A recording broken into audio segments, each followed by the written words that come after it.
You're back here again with the Looking Glass Forum. We're attempting once again to break through all the disinformation, all the lies, and all the distortions of the modern media so you can see the true facts of history in this American Revolution.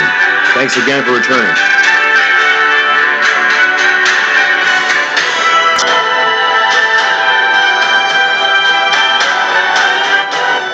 So, welcome back again here to the Looking Glass Forum, and we're doing our level best as normal to bring to you some perhaps controversial and challenging ideas that you haven't heard before, or look at some subjects that you haven't really perhaps contemplated in their full historical analysis, let's say. So today we're going to look at, as we usually do, some topics of political ideology and religious cultism and the power of human belief. And it's apparent to me that as human beings we can believe in whatever we choose to believe in. So whatever we focus on and ingest internally within our psyche and within our mindset really can become our frame of mind. It can become our belief if we allow it to, if we choose to. And like many other idea viruses, let's say, like as we might get into in this episode, you know, things like Scientology are pretty well known, and they seem kind of on the fringe. They can kind of seem kind of strange side cults that people wouldn't normally, average people wouldn't get involved with. You obviously have to be very wealthy to kind of level up within the doctrine, within the teaching, within the ranks of their levels. And like many other things, we have to really expose the hard truth. We have to take a look at what's sometimes difficult, and we're not trying to pick on anyone or to castigate anyone's sacredly held beliefs, but we need to look rationally at some of the difficult subject matter that doesn't get approached in the media, in the newspapers, in polite society, let's say. And so in this case, we're going to really try to uncover the roots of an American religion, an American religio-cultic system whose power is pretty well invisible. It's a clandestine sect that goes pretty well under the radar, so that people don't know a lot about it, and it's generally accepted as an offshoot of Christianity. And in the cases of some of these articles that we'll take a look at, it's an offshoot of Protestantism, and that's how an article by some Jesuits, that's how they described it. And what we're discussing is the religion begun by Brigham Young and Joseph Smith called Mormonism. And it's really based on the Book of Mormon. And it's really based on Joseph Smith's account as a young man of an angel who spoke to him and gave him insight. And this was occult insight that no one else had. And the angel Moroni was able to contact Joseph Smith, and he was able to, and according to his testimony, to write this information down. And this is how we get the Mormon Church, the Church of the Latter-day Saints, LDS. And what we'll discover is that LDS, the Mormon temple, is so disconnected from the Bible and from biblical texts as we understand them, King James Version or otherwise, and that they have their own Bible, their own Book of Mormon, and this is supposed to be a third testament. So we have the Old Testament, the New Testament, and then the Book of Mormon is supposed to be a modern Latter-day Saints testament of the Bible. And it's supposed to be revealed knowledge, and it's supposed to be kind of like a Bible part 3. And it's really a fascinating subject, and there's a lot of Mormons out there who are positive people. They're good Americans. they pay their taxes, they love their children, they want to know God, and they believe that the Book of Mormon is true. And from my accounts, from reading the Book of Mormon, I don't look at it as it's an interesting document, but it's really a mystical, an arcane document. And as we're going forward in this study, we'll have to point out that all the leaders of the Mormon Church, the Mormon Temple, including Joseph Smith and Brigham Young both, and all the leaders going forward, are going to be high-level Freemasons. So the Lodge of Freemasons is very active and very, it takes it puts a large piece of the puzzle in place when we're looking at this, so that we understand that these men were Freemasons who were initiated into those degrees. And Joseph Smith discussed how he was initiated to the sublime degrees in Freemasonry. And so a lot of this esoteric symbolism and a lot of the connotations that arise that are not immediately apparent become explained when we understand that there was this ritual magic going on in place in Joseph Smith's life. It was something that he was practicing along the lines of trying to, in the case of the author that we're going to check out here, did a really interesting look at Mormonism, and it's apparent and can't be disputed that Joseph Smith was involved with ritual magic when he was younger, and this was something that was the point of view of their family at the time, having come out of Vermont, being a very poor family. But apparently the influence of esoteric ritual practice was something that influenced him greatly.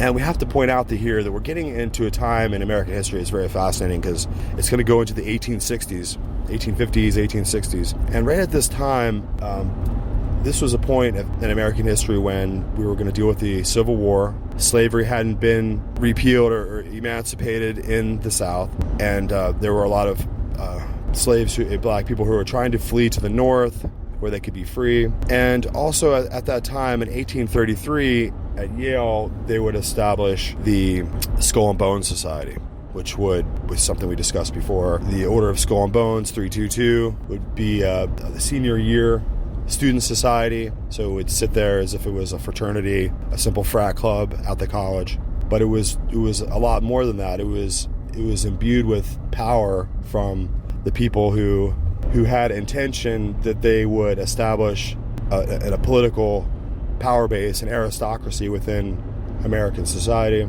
and they would, as they had always done, pass this powerful legacy to their sons. And they would do it from behind the clandestine efforts of the Skull and Bones Society. So that was in place too, right around this time period. So there's a lot of different strange kind of secret society clubs being established.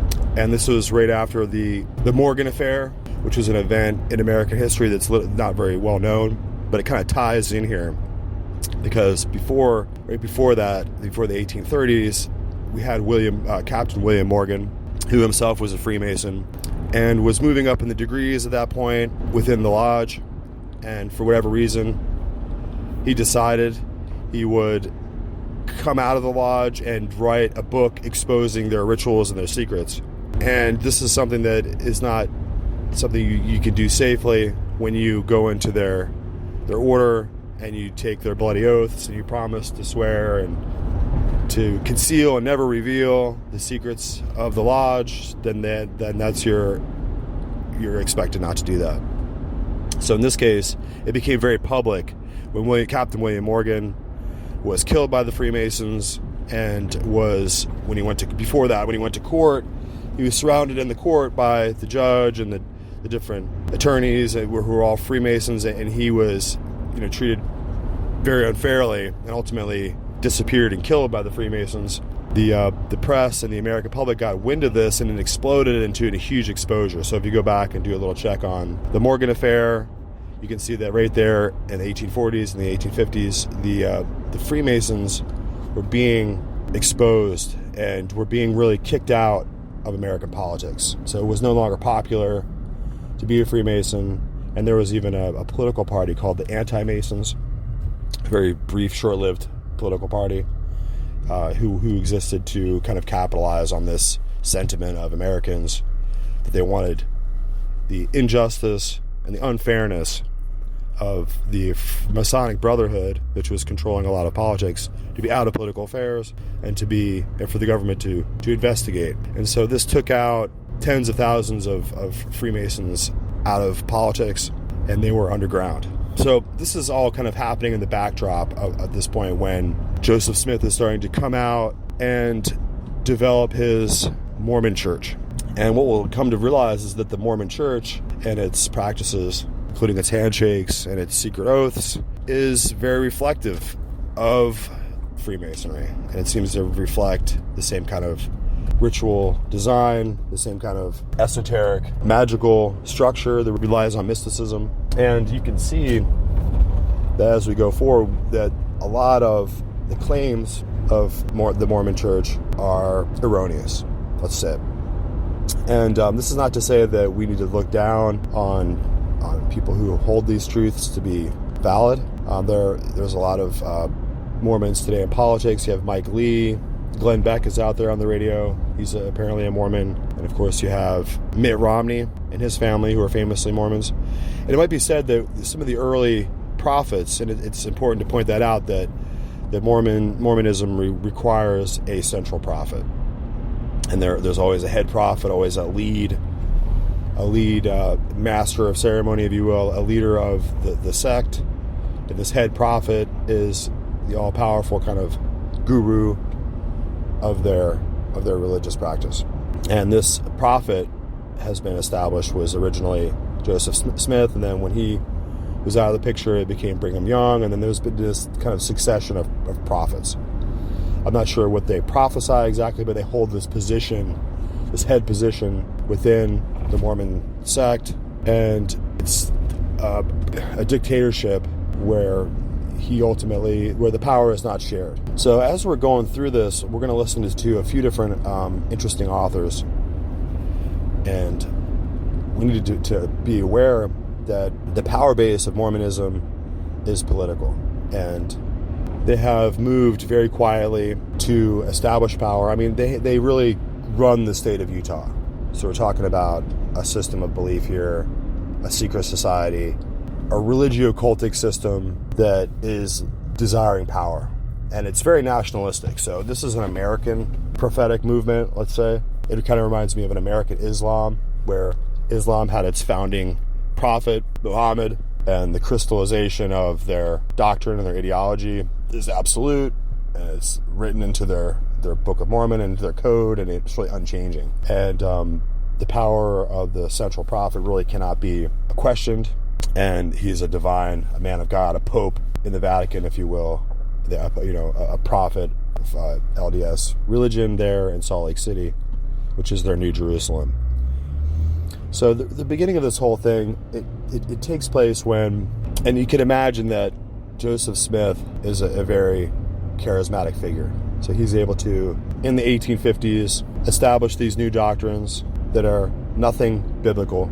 And once you get in there and take a look at it, it's more similar to like I said, to Islam, because it's a religious ecclesiastical dictatorship, and you don't get to question the complexity of their doctrine. And if you look at the doctrine itself and you go into the letter and read the Book of Mormon, it reminds me of the Quran, because it doesn't really have any definition or any real ideological sensibility. It's a complete and total departure from the Bible in every way. So they're going to recant or repudiate the previous New or Old New Testaments that we might find in the drawer in our hotel room or on our shelf, the typical Bible. And it's going to take this idea of Jesus Christ and the tribes of Israel and the whole thing. It's going to just rewrite it on its face and retell an entire different history that no longer requires a need for a Ten Commandments or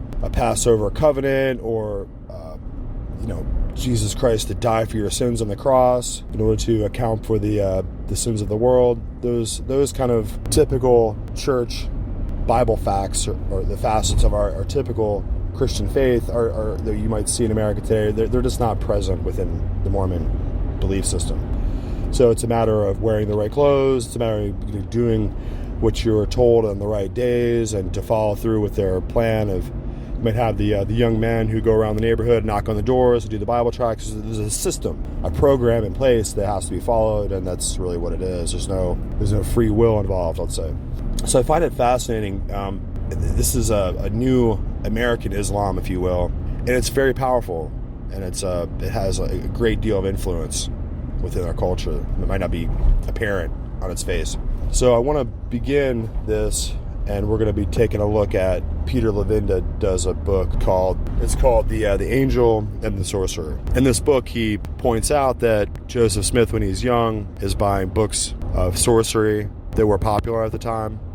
There were accounts of Simon Magus that were recorded by Agrippa, and some of these books are heavily influenced demonology. So they're going to be accounts of the angelic forces, the angels, and their languages, and their the fallen angels, their supposed sorcerer spells and incantations and these kind of things. And this is when Joseph Smith is a young man, and it's going to just kind of give us a reference point to understand what kind of thinking is going into place here. Like what is the root of this? What is the early influence on these men that they would try to create a religion, which is precisely what they've done. They invented a new religion. And like I said, the similarity there to Islam is unequivocal. Even Muhammad was supposed to be hearing from Gabriel and Michael. Some of the angels were going to be instructing Muhammad according to the legend, according to the accounts. In the same way, there are some angels that are going to get involved here,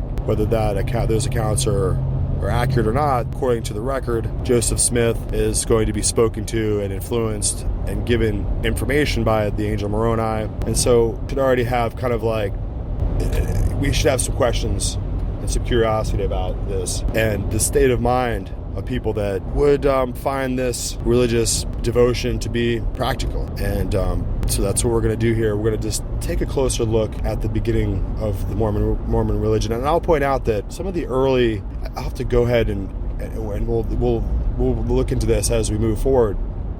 I think it was Brigham Young. Some of the early prophets of the Mormon doctrine had attempted to run for president. And in some cases, those campaigns to run for president failed. And in one case, the Mormon prophet got arrested, and they put him into a jail. But the Mormon supporters came out, and there was a huge shootout because they came to get their prophet out of jail. And so they have an undercurrent of a move towards absolute political power. And we might point out that it's part of their doctrine, and it's a part of their system of belief to believe that ultimately someday a Mormon man will come to power in the presidency of the United States and will fix America, will correct and right the wrongs of American politics and make America into a Mormon state. And so this furtherance of this thinking becomes apparent if you're a fan of The Handmaid's Tale, and you like to watch Hulu, and you watch the show The Handmaid's Tale. You have to understand that the theocracy that they're attempting to build, it's being built, it's unspecified, with its religious kind of pseudo-Bible doctrine, and everyone having to live like it's a little house on the prairie, and the handmaids have to wear these. It's a dictatorship of religious extremism, but the whole idea is based on Mormonism. So when you see the world, the kind of dark theocracy and the dystopian religious supremacy of their order, it's all secret and it's all man-driven, and the women are just, breeders, and this whole framework. In the beginning, if you watch from the beginning episodes, they have this point where there's some priests and some Muslim clerics are all hung up on a rope on this wall. And this indicates that it's not a Roman Catholic order directly that's coming to power, and it's not your local Presbyterian Bible order that's coming to power, and it's not an Islamic order. It's a Mormon order that's coming to power in Washington, D.C. and throughout America in The Handmaid's Tale. So I just wanted to point that out. If people, noticed the dilemma. They don't come out, they don't specifically say it. I never watched the later episodes, but it's very apparent to anyone who has any understanding of these really just doctrines that the Mormon sect is interested in taking power. It has a lot of history with the FBI, we'll get into a little bit. And I mean, for instance, Mitt Romney's dad ran for president. Romney for president way back when. Mitt Romney did it, he'll probably attempt to do it again. So on some level, inside the neat kind of trim ideological framework of Mormon doctrine, they are expecting and expectant to come to political power within the United States. So you can imagine a Mormon fascism or a Mormon high-level echelon running the executive branch, in my mind, is a very dangerous thing. And I don't mean to be, religiophobic, but I wouldn't want to see Osama bin Laden become the president, and I wouldn't want to see a really, truly full-throated Mormon extremist come to power in the United States either. And these are men who are like Mike Lee, who are thought might go to the Supreme Court, men who might go to the highest levels of power, men who are well educated in the best schools. I was reading an article last night about Mormons who like to go to Jesuit schools in order to get the best education. So we're going to see some of these tenuous connections here. And it might be pointed out also that as Joseph Smith and Brigham Young and the subsequent prophets are making their move across America, they're trying to find locations where they can set up shop. And as they're moved west, they are ultimately moving towards Salt Lake City, but even at that time, Utah isn't even really a state yet. So, Mormonism is taking a very interesting position within American history, and it's growing within America and will ultimately affect American politics, whether we're aware of it or not. So we have to be aware that there was a high-level Jesuit priest who was connected with Mormons. And this all ties in to the period because it was the same Jesuit priest who was communicating with Albert Pike. And Albert Pike was a high-level Freemason. We talked about him before in subsequent episodes.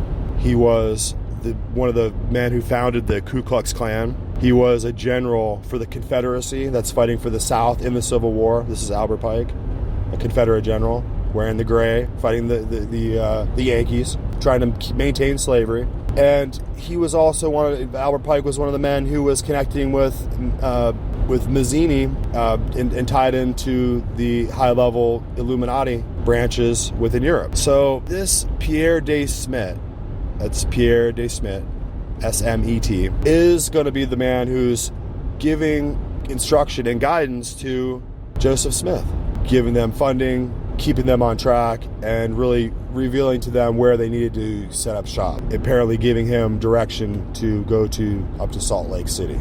So we're going to see this character, this infamous Jesuit priest, Pierre De Smet, and we're going to see that his influence over Albert Pike and Joseph Smith is incontrovertible. And it is also ominous. Tells you kind of what is happening. And as we get into this episode, we're going to see how Mormonism is really, it might have a different name, but structurally, it's really just high-level witchcraft. It's high-level ritual witchcraft.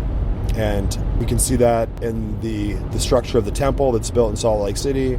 We can see that in their practices and their secret oaths. And as we go through this episode and talk to these authors, we're going to discover a lot more about Mormonism than you might have ever known before.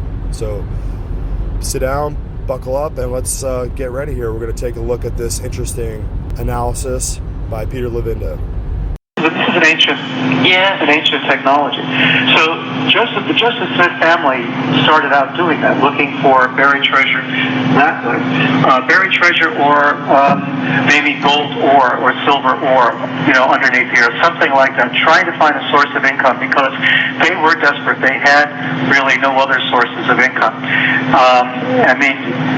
There's a story that if you work hard, and you're diligent about it, you'll be okay. That's not always the case, as we all know. You can work very hard and be poor. And the Smiths worked hard and they were poor. So Joseph Smith Jr. took it upon himself to see if he could solve the situation. And his sources of inspiration were books on magic. Now, I'm not making any of this stuff up. I know you're not. This sounds a little outlandish for the founder of a religion, especially the Church of Jesus Christ of Latter-day Saints, Well, it's like... Peter, it's very much the same with Scientology. Well, it is. I make that point in The Angel and the Sorcerer. The Scientologists And the Mormons started with exactly the same magical texts. They started with the books that were attributed to Agrippa, and that which were printed later in Francis Barrett's The Magus, a very, very popular book when it came out in the beginning of the 19th century, around 1801, I think it was when it was first published in England. And these books were available in the United States at that time. There were a lot of occultists operating out of the United States in the 16th, 17th, 18th centuries. The governor of the state of Connecticut was an alchemist. Winthrop had a large library of over 250 books on the occult, on ceremonial magic, on alchemy, on all sorts of spiritual subjects of that nature, the kind of arcane subject matter like Rosicrucianism and that sort of thing. The president of Yale University, Harvard University, everybody was involved in some form of occult research. They even taught astrology for a long time at the Harvard Medical School. Yes. So these were things that were part of an educated person's background. And so it kind of filtered down to the bookstores and the bookshops, the libraries that were around where Joseph Smith was growing up, in those very towns in upstate New York where he was growing up, which was undergoing a tremendous religious revival at the time.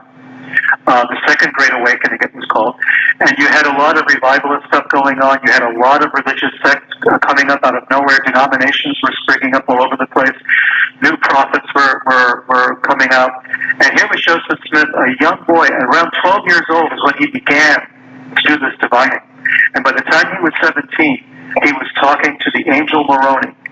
He had gone to the woods on the autumnal equinox, September 22nd, and for the next number of years, he kept going back on year after year after year until he was finally allowed by the angel, according to his story, to take the golden plates that were buried under the earth and transcribe them and actually create the Book of Mormon.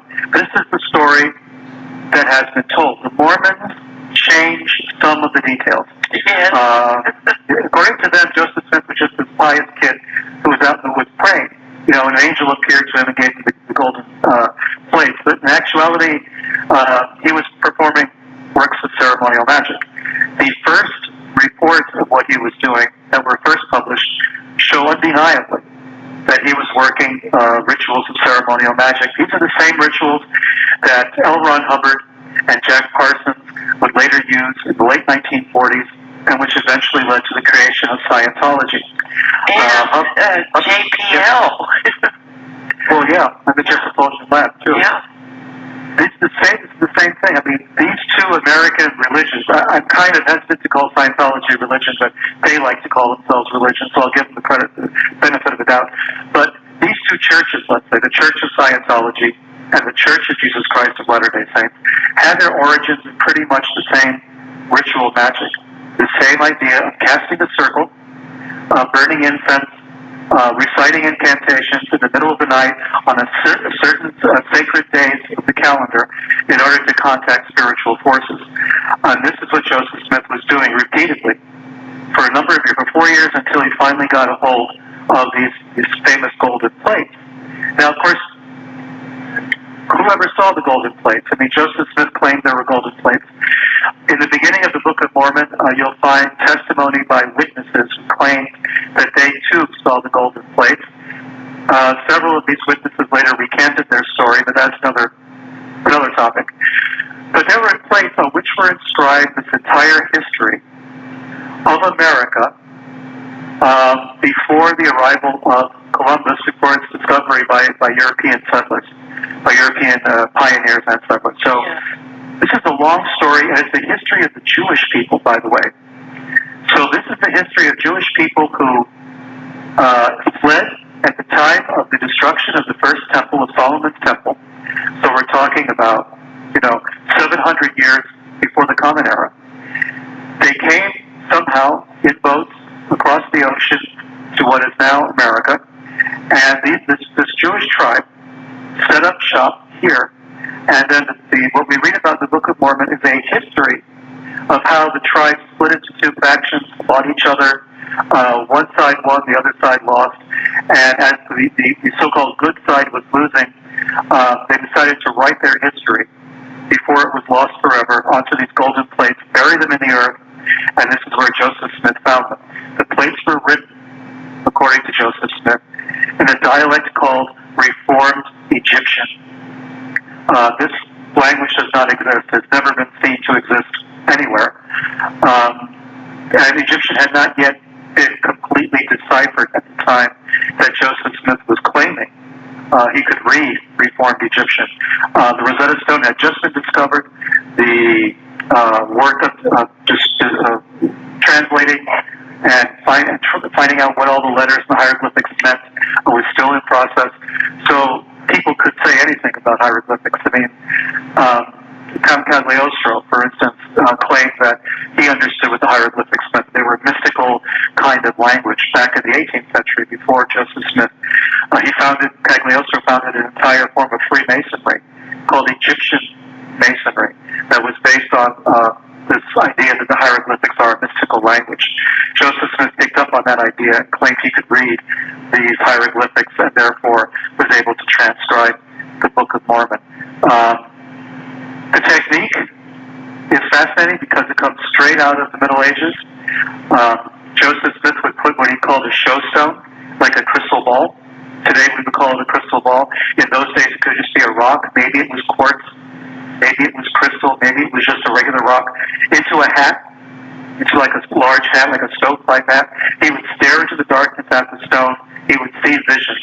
And in this particular instance, he would see the language being translated from the golden plates, and he would dictate what he saw to a scribe. There would be someone there taking his dictation as he talked. It was also called a peepstone. A peepstone, right? Yeah. Peepstone, showstone. The technique was called scrying in some cases. We would call it today crystal gazing. And it's very similar to a system that was used in the early 1600s by John Dee and Edward Kelly in Prague at the time when they were contacting angelic forces. It was a magical system that's been called today Enochian, or the angelic language. And again, we have a strange alphabet, a very strange language, and we have somebody doing the scrying, somebody doing the peeping, or divining, and another person writing down what was being dictated. It's almost exactly what was taking place in the early 17th century in Prague by Dee and Kelly, two English magicians. And Dee was the court astrologer for Queen Elizabeth I. Yes. Very famous man. Yes. A translator of some of the greatest Greek texts also, or mathematics and physics. So we have a very intelligent guy that's getting involved in magic and doing all this transcription. And then 200 years later, we have Joseph Smith doing virtually the same thing with a scribe of his own, dictating the Book of Mormon. And what we have today is this book, which claims to be the history of America up until, the time of Jesus. According to the Book of Mormon, Jesus himself visited America, was there after the crucifixion and talked to the people living in America at the time, the remnants of the Jewish tribes.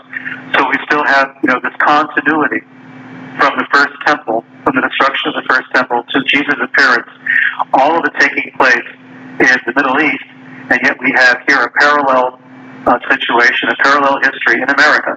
This was very important for Joseph Smith's agenda, because his agenda was to prove that America was the promised land, that the New Jerusalem would be built not in Jerusalem, in Palestine, but in somewhere in America, and that the Jews who had fled had wound up not in other countries, but again in America, that this was their promised land. And Smith wanted to see the Jews, the different tribes, come together in America. And this is a common dream, not just of Joseph Smith, but of other people who were trying to promote this idea as well. And this is necessary to understand. It's necessary to understand this, to understand, what the implications might be for a Mormon presidency or a Mormon administration, because there's a definite political agenda. I mean, Joseph Smith ran for president, something that a lot of people don't know or don't remember. But the first Mormon to run for president was Joseph Smith himself. The year that he was assassinated, he was running for president. He, at that time, was the head of the largest standing army in the United States, second only to the United States Army itself in size. and the largest Masonic organization in the state of Illinois. So here was a person who was organizing at a tremendous level and who had designs on becoming the President of the United States and actually thought he was going to win and had already begun sending ambassadors around to foreign countries. So the political agenda and the religious agenda for Joseph Smith were the same, kind of against the idea of separation of church and state. Smith's ideas became more and more bizarre by contemporary standards. The presence of three different gods at creation, plural marriage. We know all the stories about the magic underwear and polygamy and all of that. But these are all genuine principles, religious principles that Joseph Smith had created, that Brigham Young had tried to put into effect in a much grander way when they finally made it to Utah. And all of this was going to be the way, the belief system of the Mormons. They gave up some of this in order to belong to America as one of the American states when Utah changed statehood.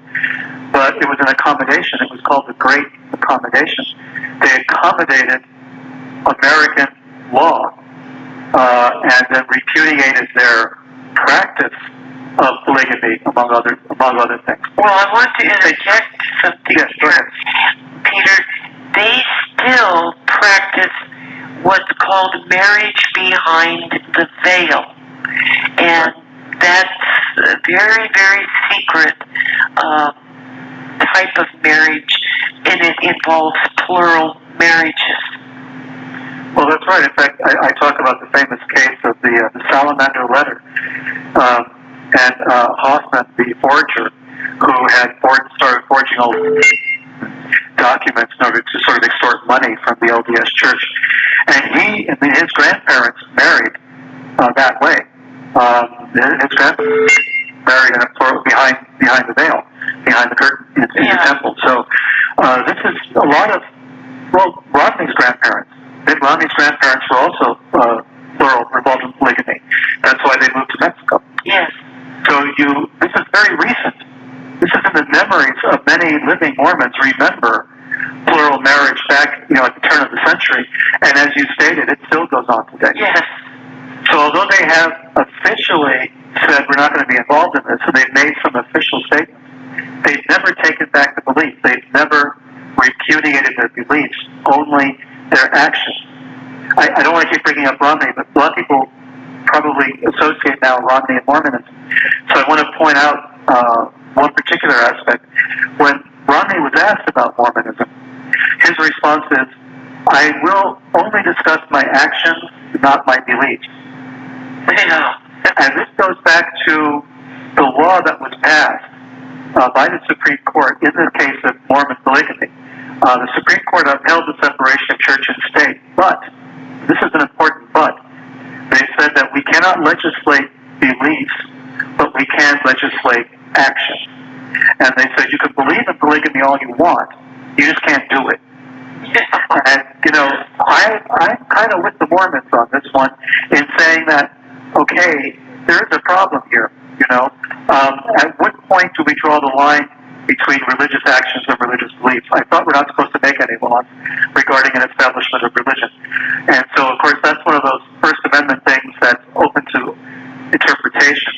Because at what point do you say, okay, the government can't, make a law about this? What if they pass a law against going to communion in a Catholic church because it's unsanitary?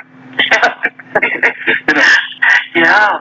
Or especially the Orthodox Church. I mean, as someone who's been to a lot of Russian and Greek Orthodox services in my time, I can attest that we have a big golden cup, and there's a golden spoon that goes into the cup, and each communicant is fed the bread and wine from the same spoon. Yeah. So you could make a case. The Department of Health could step in and say, okay, you can believe in all this all you want to, but you can't do it anymore. So. I kind of sympathize with the Mormons in their predicament, but at the same time, they really did give in quite easily on this issue, a little too quickly, if you ask me. Yeah. So it means that they were up to something. I mean, from my point of view, if I'm a true believer, and I really believe in Joseph Smith, and I believe in all the stuff he came out with, proxy baptism, baptizing the dead, plural marriage, magic underwear, all the rest of it, then I'm not going to just give it up because the U.S. government tells me I can't do it. I'm going to say I gave it up maybe, but I'm going to continue on privately. I'm going to make my actions and my beliefs run in harmony. So I don't know. But these are things that have been going on. I listened to the debate, the vice presidential debate, and I heard Paul Ryan say that his religion informs all of his actions as a person and as a political person, that you can't separate the religion from the person. And I thought to myself, aha, gotcha. Ryan's a Catholic, so his running mate, Mitt Romney's a Mormon. Are we to say that he can't separate his religion from his political life? If it's the same for Romney, then there are implications for a Mormon presidency. This is what, to me, is a fascinating subject to think about. Yes, absolutely. Well, in Mormon history, there have been several massacres that were carried out by Mormons. Can you tell us about that? Well, you have to know about the context. Mormonism, Joseph Smith himself was a very polarizing kind of figure.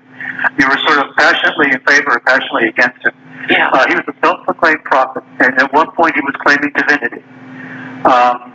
He had, of course, plural wives, which was a major bone of contention with the rest of the country in so many ways. He also created his own bank. He created his own currency. He was using fraudulent means, let's face it, fraudulent means to get investors to invest in his bank.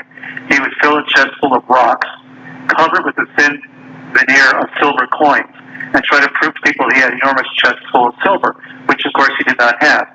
And that's what he did to gain, investors in his banks, which then went belly up in the 19th century version of what we're going through today. So all of this was going on. People were getting passionately involved in the question of Mormonism. They realized that he was not Christian in any mainstream sense of the word. Although Jesus Christ was important in the whole story, he was about as important in Mormonism at the time as Jesus is to Islam today. Both religions regard Jesus Christ quite highly, but to Islam, Jesus was merely a prophet, not the Son of God, and Muhammad was the prophet who basically was the seal of the prophets, the last prophet. Joseph Smith kind of saw his role the same way. He was extending, or he was perfecting the system that Jesus had started. So you have a lot of violent tendencies starting to brew against the Mormons. They were kind of kicked out of Ohio. They went through Indiana into Illinois. They were getting too powerful in Illinois. Joseph Smith was getting very autocratic. He was running for president. He was making a lot of people very nervous. Like I say, he had the largest standing militia in the country, second only to the U.S. Army. This guy was a military and political threat as well as a religious threat. He was arrested for treason regarding actions he had undertaken in Missouri with the groups there, with this Mormon organization there. People had been killed in Missouri. There have been violent acts between Mormons and non-Mormons there. People have been assassinated. People have been murdered. Joseph Smith was finally arrested for this, and while he was in jail, the jail was attacked, was raided by anti-Mormons. A gunfight ensued, and Joseph Smith was murdered. He was assassinated the same year that he was running for president. So this then sent a shockwave through the Mormon community. There was danger of a Mormon uprising against the U.S. government. The governor of Illinois was really nervous about this and was making sure, trying to do as much as he could to calm that down, but at the same time he had to make sure his militia was ready to fight. The tension was very tight, and orders had gone out to arrest many of the other Mormon leaders. So Brigham Young, who at that point was sort of the number 2 man, the golden boy, replacing a series of golden boys in Mormon history up to that point. Brigham Young, a great organizer, decided what he was going to do was he was going to beat the federal marshals and escape before they had a chance to arrest them and possibly close them down forever. So he took his people in February, in the dead of winter, and fled from from Illinois across the Mississippi River and started heading into Missouri and then to points west. This was a horrific expedition because everyone was freezing. They had very little in the way of victuals and stuff to keep them together along the way. They had to stop several times along the way. People died of exposure. They died of starvation. Finally, they make it to Utah, where they set up camp, as we all know, in Salt Lake City, and that was going to become their new headquarters. Well, Salt Lake City in those days was not part of the United States. When Brigham Young actually went there, it was part of Mexico. This sounds like an outrageous thing for people to believe, but Mexican territory went up and included Utah. It included, of course, Arizona, New Mexico, large parts of California, Texas, all the way up into Utah. So Brigham Young thought he was safe there. The Mexicans weren't really sending up any troops that far. They just claimed the territory. The United States hadn't sent any troops there because they didn't have that territory. And the Mexican-American War hadn't begun yet, so Brigham Young thinks he's pretty safe there. So pioneers now are passing through Utah in covered wagons, the famous Conestoga wagons, going to California. They're on their way west. So it's go west, young man, go west. And so we have a lot of wagon trains passing through Utah, sometimes sending up wagons for supplies. They will buy supplies, food and water and things in Salt Lake City and then move on. Well, at one point, at a place called Mountain Meadows, one whole wagon train passed through the area, and there were rumors that the people who had killed Joseph Smith, who had assassinated him at the jail in Carthage, Illinois, were in that wagon train. And that was all the excuse anyone needed. The Mormons were already a little irritated at the non-Mormons passing through using their territory. Although they were fine, as far as selling them stuff was concerned, they realized that they were considered sort of alien creatures by the rest of the American people, and there was a lot of tension between them and between the others. And this just erupted. Brigham Young was still alive. He was still running the Church of Jesus Christ of Latter-day Saints. The details are a little murky, but what we do know for sure is that a contingent of Mormon raiders, like a militia group, accompanied by certain members of the Native American population, then went and attacked the wagon train.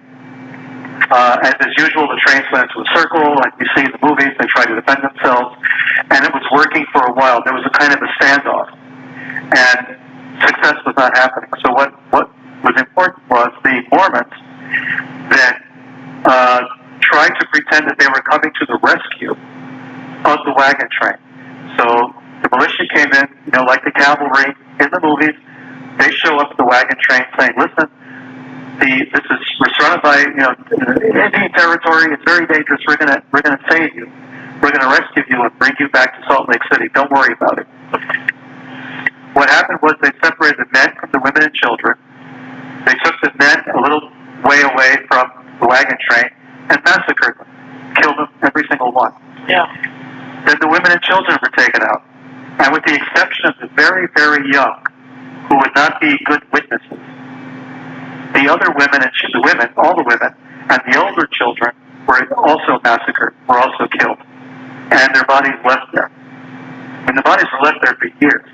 They were eventually found later and buried by a commission that was investigating the crimes. Was that called the Meadow Mountain Massacre? Mountain Meadows Massacre, yes. Yeah, oh boy. Oh. We know now that Brigham Young was aware of this before it happened. He did not say, go out and kill all those people. He basically did a sort of Mafia Don thing, will no one remove this thorn from my soul, the sort of Nixon-esque, boy, I wish somebody would do something about those guys, that kind of thing. Basically giving the word to go and do something without actually saying it. A lot of the so-called Indians who showed up for the initial attack were not Native Americans at all. They were Mormons dressed as Indians to make it seem like it was an Indian attack. Because even the Native Americans at one point said, we didn't sign on for this. You said we could plunder and rob the wagon train. He didn't say anything about killing people. So the Native Americans themselves gave up and said, no, we're going home. So it left it up to the Mormons themselves to finish the job, and that's why they showed up as rescuers and instead slaughtered them. This was a major blight on the history of Mormonism, but it goes to show the degree of tension that existed between the United States and the Mormons, who consider themselves no longer in the United States. Brigham Young wrote a letter to the President of the United States saying, we love the United States, we appreciate it, we think the Constitution is great and all of that, but we got to get out because, it's just not home for us. We can't exist in this country. And that's why they went to Utah. And then eventually, they were surrounded. The Mexican-American War had taken place. The Mexicans lost a great deal of territory. They lost what we now know as Texas, California, New Mexico, Arizona, and all the way up to Utah. They lost all of that territory. The U.S. took it. So now the Mormons were in a bind. They either had to keep going, but there was nowhere to go because California was now part of U.S. territory. All those lands to the westward, the Mormons were basically landlocked. There was really no promised land for them to go. So they made what is known as the Great Accommodation, and they gave up polygamy. At least they said they did, in order to become part of the United States and become Americans. And they went through this major sea change around the beginning of the 20th century, in which they tried to portray themselves as more mainstream Christians than they really are. And if you really look at their teachings and you look at their own texts, not just the Book of Mormon, but the other Mormon texts and the Mormon instructional materials, the theological texts, and all the rest of it, and Joseph Smith's own writings and his own pronouncements, and Brigham Young's pronouncements as well, you're going to see this is not any kind of Christianity that anybody would be familiar with. And I'm not saying this to condemn Mormonism or to attack it. I'm just stating the facts as they are. All right, so that's a really kind of nice introduction into the question that we're going to have to ask here, and it's how do we understand and place this religious occultic system, and how do we understand the doctrine by which it wills itself to power and sees itself as a necessary means to an end when it comes to the executive branch and the presidency, and that they seem to have very interesting designs on power, and they represent combinations of Freemasonic, occult, and ritual magic systems of Rosicrucianism, and like we said earlier on, we'll have to go deeper into these connections with Pierre De Smet, the Jesuit, there in the 1830s and 1840s, and see how these systems tied together when we think about the clandestine introduction of Skull and Bones at Yale in 1833, and this is just before the Civil War, and this is the same exact time when the Freemasons and their men seem to be introducing this new Mormon cult system. And we have to review this connection with Pierre De Smet, who is a French-born, actually would be now Belgium-born Jesuit priest, and his influence over the development and the genesis of the Mormon sect is profound. And it's easy to find if you do a little search the connections there. Apparently, this French-born Jesuit found himself in the United States, working in the region of Idaho. He was apparently claimed that he was a friend of Sitting Bull. We all know that the Council of Trent declares that all these American Indians were heretics, and that a lot of Catholic policies were behind some of the wars of extermination that people hold the United States guilty for. And these policies of extermination and war against the Indians were, by and large, Roman Catholic policies. That's a whole other topic. If we look right here, if we go to an interesting website, this is Manresa Society of Jesus. This is a Jesuit website on their history. It has a little write-up here about Pierre De Smet, and we'll just read it here. And as the Mormons were hounded from state to state, seeking a place where they could live in peace, they sought advice from Jean-Pierre De Smet, Society of Jesus. His description of the magnificent Great Salt Lake Valley pleased them very greatly. So Salt Lake City became to Mormons what Rome is to Catholics. And Jesuit De Smet stands there among the founder statues there in Salt Lake City.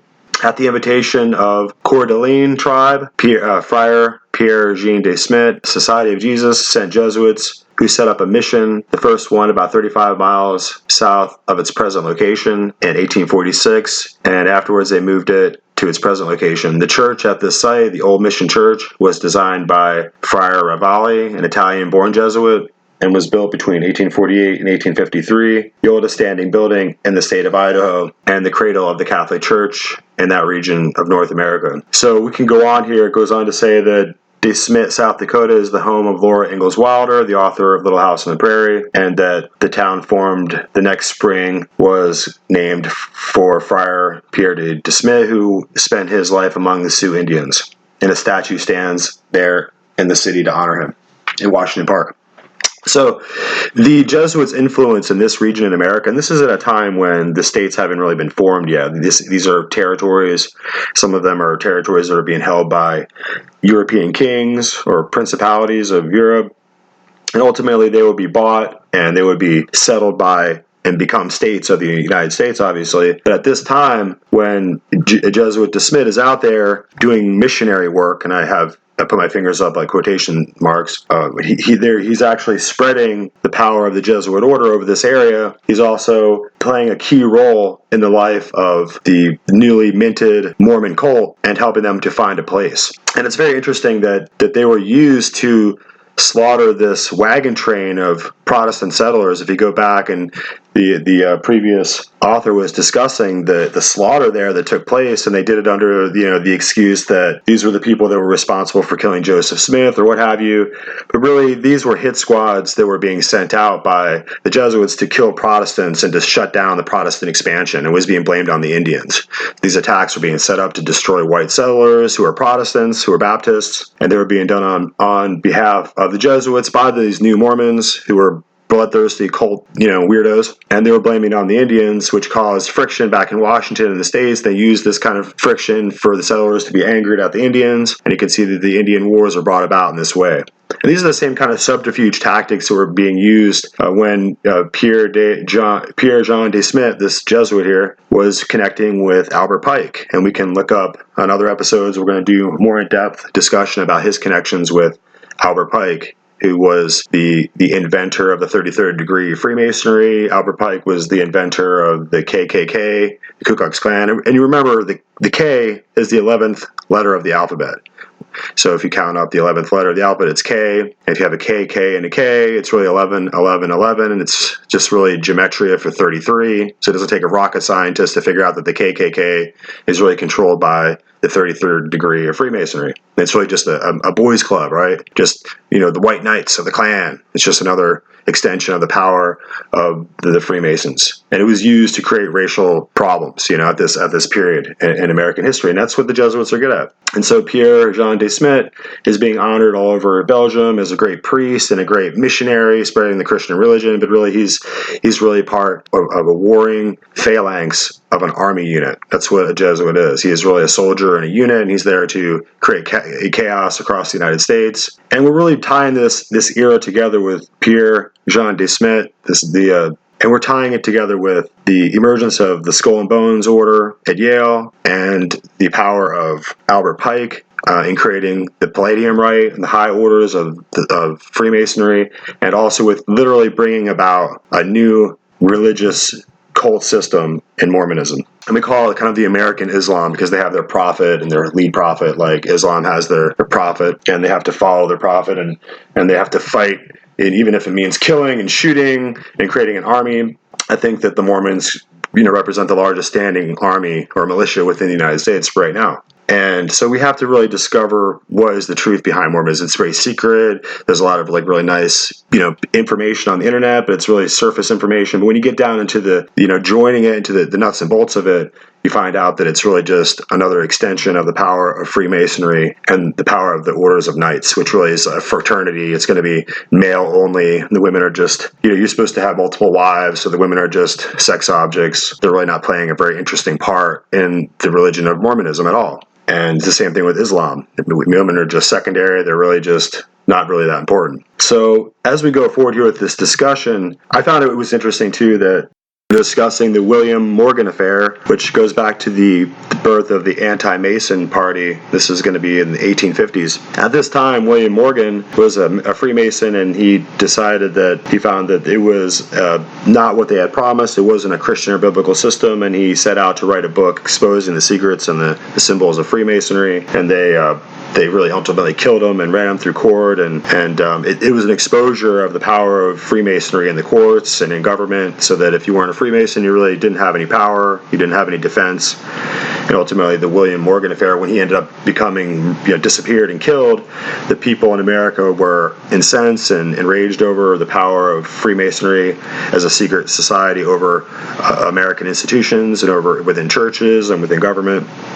And they organized a rally to push Masonry and Freemasons out of government, and this started the anti-Mason party. Like I said, this is in the late 1800s. So during this time, you can have the Civil War, you can have the birth of the Ku Klux Klan, you're going to have the rise of Skull and Bones in 1833 at Yale. You can have the birth of Freemasons. Of Mormonism, and they're kind of like radical anti-government sect that they kind of started as almost like, it reminds me kind of like how communism began, and they have a very strange, almost indecipherable religious doctrine, and it goes to the power of people's ability just to believe anything that they just sit and decide that they're going to imbibe themselves, where they're going to ingest into their mind. They're just going to read and just believe whatever they're told. So the power of people to be subsumed and to fall into the sway of ideological propaganda and idea viruses that are really cults is just incalculable. So at this point, William Morgan's wife, after he's been done away with by the Freemasons, is going to be married into Brigham Young and Joseph Smith's wives, and he's going to become one of their stable of wives. And it's just all very bizarre that how she ended up being moved from a Freemason's wife over into the Mormon sect, and they just kind of did away with her, and must have been a terrible fate. So as we go into this, we're going to listen to another interesting fellow, William Schnobelen, and he has a very interesting point of view from being in the inside, having experience with Freemasonry and Mormonism both. He has a very interesting inside perspective. So we're going to listen to this, and you can watch this full video. It's called The Temple of Doom by William Schnobelen, and there's a video on YouTube that you can check out. I do have a lot more to discuss because I need to really tie together these different interesting, seemingly loose ends, and they're really going to come together ultimately into one network, and one kind of picture is going to emerge. And that's really the subtle and clandestine power of Europe, and ultimately the high priest of Europe from Italy there in Rome, the Pope, and his men, the Jesuit order, who are there to make sure that the Pope's power is always growing and it's never waning, and that all human creatures are subjected to his permanent, absolute, earthly, and heavenly temporal powers that he claims to have over all the world. Since he claims to be the vicar of Christ, then all human creatures should be subjected to him, and that's what the Jesuit order exists for. They exist to make sure that the papal knights, are acting in concordance with their wishes, and the Jesuits exist to make sure that the Counter-Reformation continues, and that the Protestant Reformation is destroyed off the face of the earth. So we can't have anybody giving away the secrets of Freemasonry. We can, and if you do, then your wives are going to be married into Mormonism, and you can't have anybody, questioning the absolute power of their system that they're building to bring down the United States. So it's interesting that the Mormons have such an obsession with the executive branch, and they seem to have it within their religion and their destiny of their belief system to become the presidents and to control the executive branch. And like I said before, once they get control, like a Mitt Romney type takes control, and they decide that only Mormons are allowed to have guns, and they give out special gun rights and start the roundups, you'll see that the Handmaid's Tale is really going to come to life in truth. So we'll get back to discuss this some more, but really in this episode we need to do the groundwork and just get the framework of our understanding about these different cult systems and what they're all about, and so we can see how they tie together. We'll expand upon these subjects in later episodes, but we just want to build out this original kind of introduction And we need to really understand how Mormonism affects the body politic and what the reasoning is behind it. And as you kind of lean into it and pay attention to what they really believe, you start to realize that they don't have a Christian belief at all, and that their belief systems and their orientation towards the winter and summer solstice is more like magic and more like witchcraft than it is Christianity. And they don't really have any interest in our Bible that you might, or the Bible, the King James Bible that you might have in your home. But their Book of Mormon is supposed to be transcribed from angelic forces, and it kind of reminds me of Islam again, because supposedly Muhammad, who couldn't read or write, was receiving these transmissions from Gabriel or something, and that he had these phenomenal insights, and that he would, come up with this sacred text. And it's the same way with Mormonism. There's really just an implausible story of kind of fanaticism that's kind of built out in the beginning, and then after that, everyone else seems to kind of be consumed with the brainwash and the propaganda of their religious system, and it doesn't really have any logic or any really, and it's really not open to the light of day. So normal, average people have no idea really what they believe, but they're just asked to accept that it's an acceptable form of belief, and it's protected under American jurisprudence as religion. So that's a good question, whether we have an understanding of when we're saying freedom of religion, what is a religion? And if you're just Joseph Smith and Brigham Young, you just whip together some kind of crazy mixture and hodgepodge of falsified, idiosyncratic, kind of racist ideologies, does that constitute a religious system in truth? So anyway, let's go back here and listen to William Schnobelen and take a listen to his perspective here on the whole matter. I was very sincere, and there was no question that I really was trying to be a good Mormon for some 5 years that I was a member of the church. So the point is, the Mormon gospel and the Christian gospel are very different things, and we're going to understand why that is shortly. But first, let's talk about the history of Mormonism. Most people know Mormonism was started by a fellow named Joseph Smith. Smith was born in the early part of the 19th century. Actually, he was Joseph Smith Jr. His father, Joseph Smith Sr., was a kind of a good-for-nothing fellow. He was involved with the occult. He was involved with water witching and divination. He claimed to be a treasure seeker.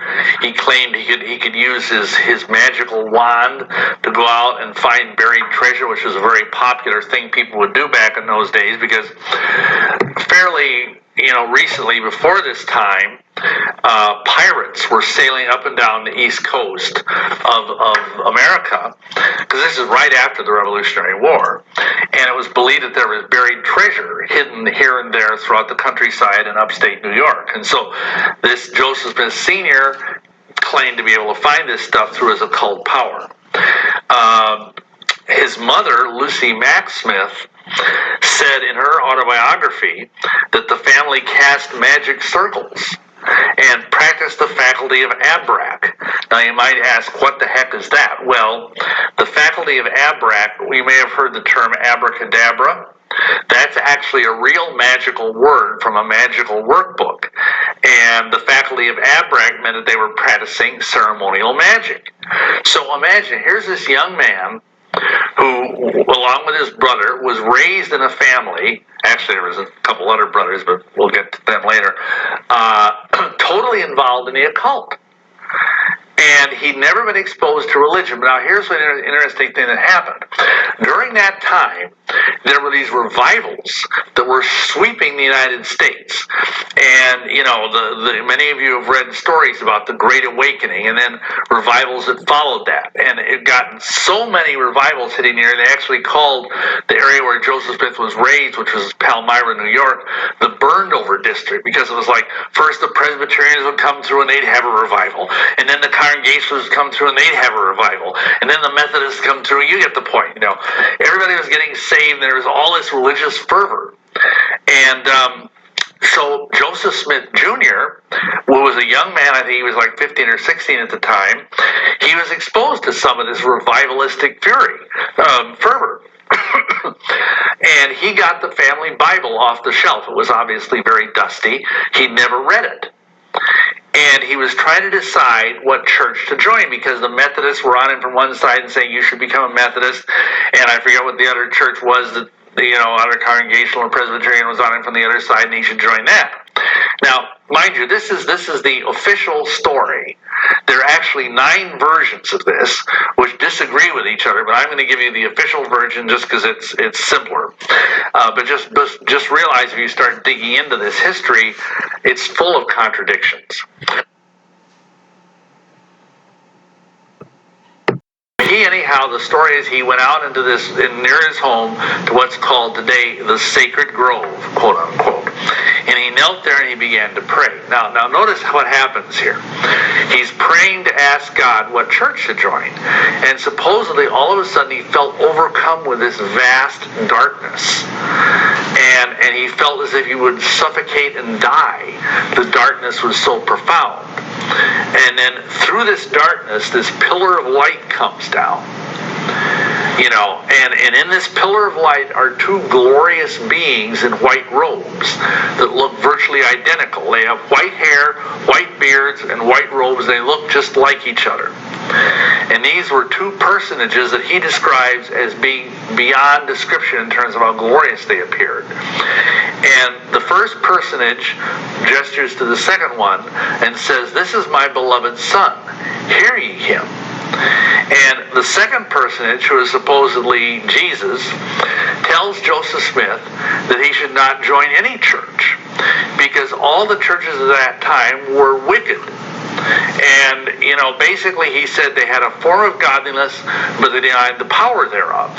And that they, were teaching for commandments and doctrines of men rather than his commandments. And instead, he should go and wait further instructions. And Jesus supposedly also said that all churches currently active in America, or anywhere for that matter, were, an abomination in his sight. So, whoa, that would be a pretty heavy message. And so what does Joseph Smith do? Well, paradoxically, he goes back, and within 2 weeks after he supposedly had that vision, he joins the Methodist Church. It's like, because if I had something like that happen, I don't think I'd run right out and do exactly the opposite of what the vision told me to do, but he did. And he was in that church for a few weeks, but you know what? The Methodists kicked him out. You know why they kicked him out? Because he was an occultist and a glass looker. Now, what's a glass looker? Well, that's an old-fashioned word for a scryer. And you probably don't know what that is either, because that's a technical word in the occult. A scryer is someone who has a crystal ball, and he looks in the crystal ball, and he finds stuff. And Joseph Smith, like his father, claimed to be able to find buried treasure by looking in a crystal ball. And of course, no self-respecting Methodist would stand for that kind of behavior. So they threw him out. Well, to make a long story short, he was visited later in his bedroom by this glorious being who claimed to be the angel Moroni. Now, I know if you've read the Bible, you've never heard of the angel Moroni, but that's okay. He's not in the Bible. Moroni is actually a dead prophet from the New World, according to Mormonism. He lived on the American continent some 1,200 years before this date, which was in the 1820s. And supposedly, he told Joseph Smith that there was this book that told the history of Christian civilization in pre-Columbian America. And that every year Joseph Smith would go to this site and the angel would see if he was worthy. And after 3 years, finally, and again, I'm giving you the official version, there's a lot of very sinister stuff that we won't have time to get into here about this. But interestingly enough, every year the anniversary of this visitation was on a witch holiday, September 21st, which is the equinox. And on the third year, finally, on top of a hill somewhat near his home, he was allowed to dig up this book. And what it was a box containing golden plates. And every plate was solid gold. And then supposedly they were held together by these kind of wire-like things. And they were written in some unknown language. And so he was allowed to take the plates, and he was given a mission to translate these plates from. Later on, we learned that they were written in Reformed Egyptian. Don't ask me what Reformed Egyptian is, because nobody knows. But anyway, so he brings these plates back and starts translating them. And just to be very brief, because this is a very involved thing. The Book of Mormon, which is what these plates came to be known as, covers a period supposedly from 2247 BC to 421 AD.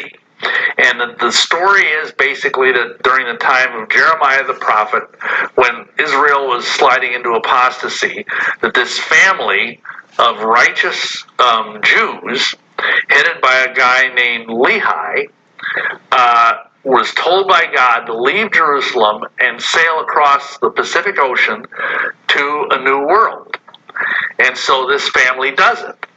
And they go across the Pacific Ocean and land somewhere, we don't exactly know where, in the New World, probably in either Central or South America, and they set up a civilization there. And this guy had two main sons, Nephi and Laman. And Nephi is a good guy, and Laman is a bad guy. He's like kind of the Cain, if you will, of the family, the black sheep.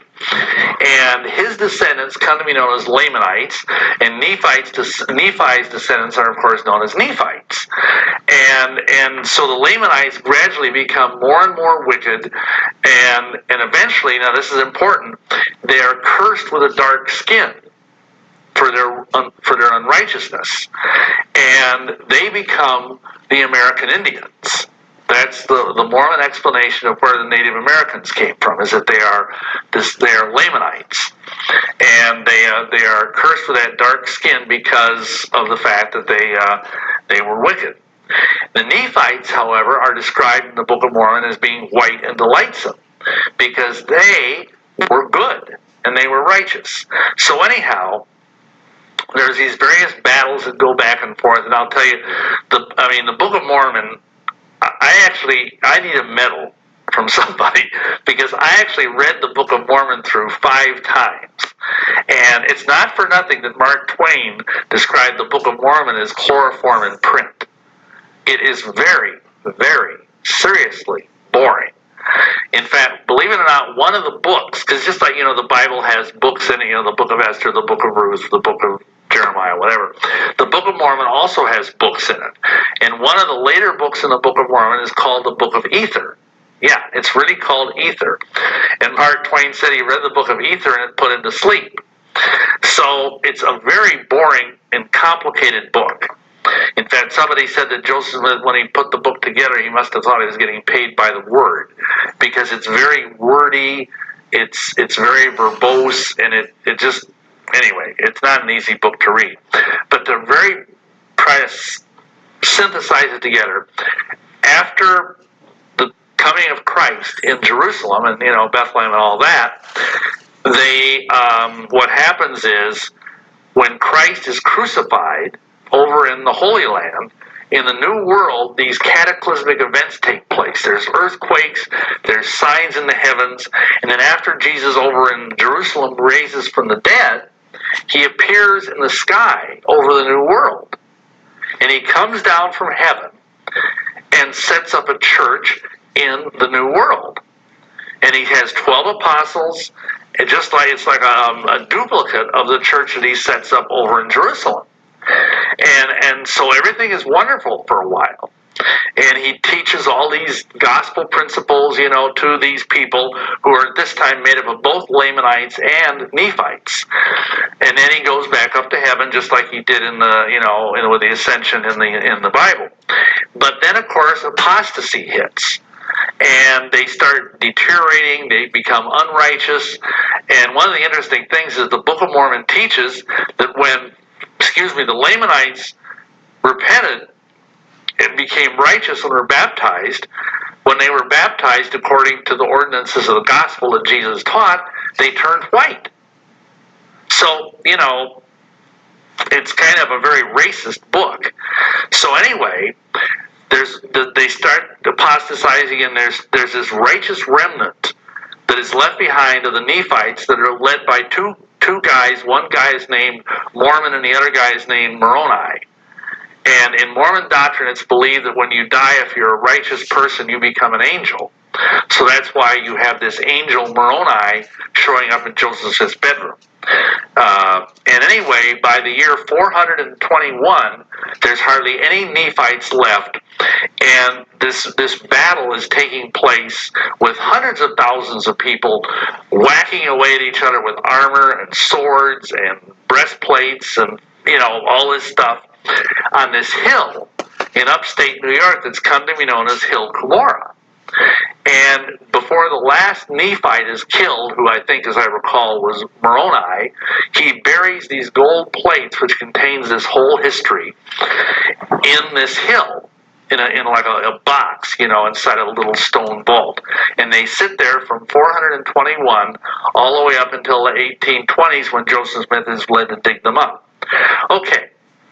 After this, he meets some people, and he meets this one guy, and I'm not going to know all the details, that gave him enough money to actually publish this book after he's translated. And there's so many things about this book that are, in its translation and whatnot, that are really very bogus.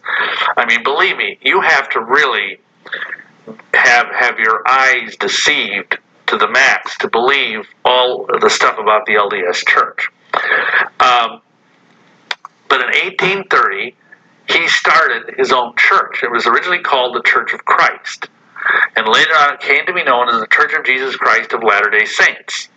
And they taught that this is the only Christian church for the first time in 1,500 years. Because they taught that back in the days of Constantine, the original church that Jesus Christ started went into apostasy.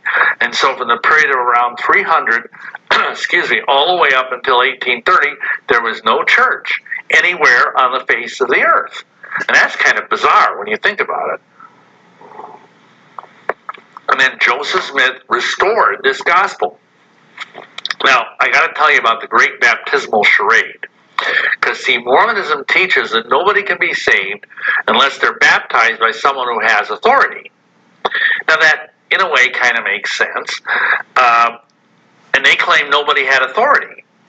And so at one point, Joseph Smith and one of his right-hand guys, Oliver Cowdery, I believe it was, were near, I think it was in Ohio, they were, maybe Pennsylvania, I'm sorry, on the banks of the Susquehanna River.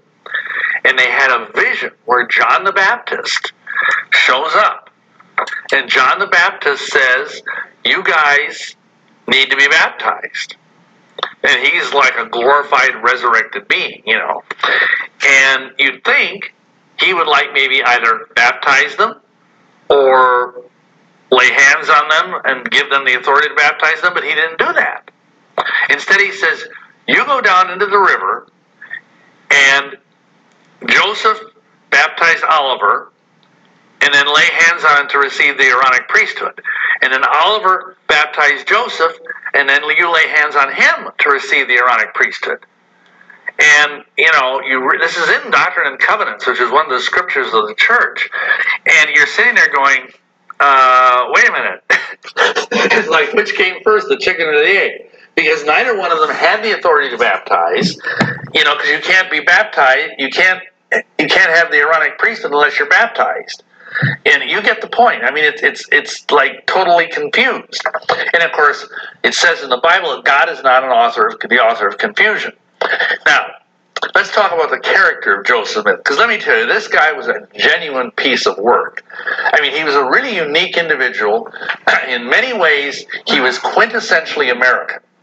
I mean, he could have been a con man, he could have been a sorcerer, he could have been any number of things, but he was not a true prophet.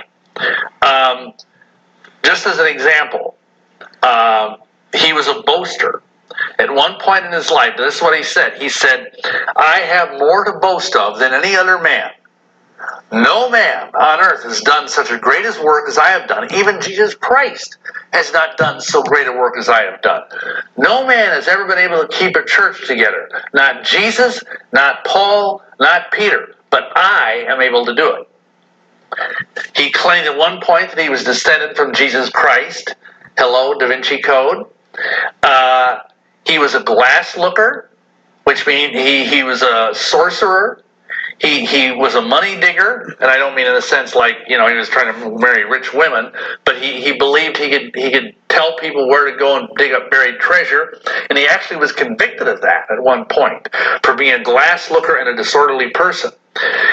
The Mormon Church also teaches that when we die, all of us, it doesn't matter if we're Mormons or not, we're going to go before the judgment bar, and we're going to face three people: God the Father, God the Son, and Joseph Smith. And he is going to be one of our three judges. And I already mentioned he was a Methodist before they kicked him out. He also joined the Freemasons. We're going to talk more about that later. And he also, by revelation, married many other men's wives. He was a serial adulterer. At the time of his death, he had 27 wives that we know of, and many of them were actually married to other men. And interestingly enough, nowadays, for example, a couple of years ago, this talk was given in 2010, we had this FLDS church thing coming out, the fundamentalist Latter-day Saint church that was accused of trafficking and polygamy and underage girls being taken across state lines to be married to old guys and all this kind of ungodly stuff. And of course, the Utah Mormons are saying, we have nothing to do with this. This is nothing like our church. Our church is good. We don't teach this kind of stuff. The funny thing is that we'll talk more about this later, but just I'll throw this one little nugget at you right now. Joseph Smith got this revelation about plural marriage. And the first woman that God supposedly told him to marry was a young girl who was living in his home. Her name was Fanny Alger, and she was either 15 or 16 years old. So this whole thing about the Mormons being so self-righteous that, oh no, we don't marry underage girls, well, their founding prophet did, and that's a matter of record. He also died an occultist, and we'll talk about that a little bit later. So Joseph Smith, his first plural wife was a 15-year-old girl, and that is a matter of public record. Okay. Moving along, because there's a lot of stuff we can kind of glide over here. And they went from Kirkland, Ohio, where they built their first temple. They were run out of Kirkland, Ohio. They went to Missouri, where Joseph Smith taught that was actually the Garden of Eden, was in near Missouri, Independence, Missouri. Then they were run out of Missouri, and they finally ended up kind of in the frontier, the eastern side of the Mississippi, in a town called Nauvoo, Illinois, where they set up their own little Mormon colony.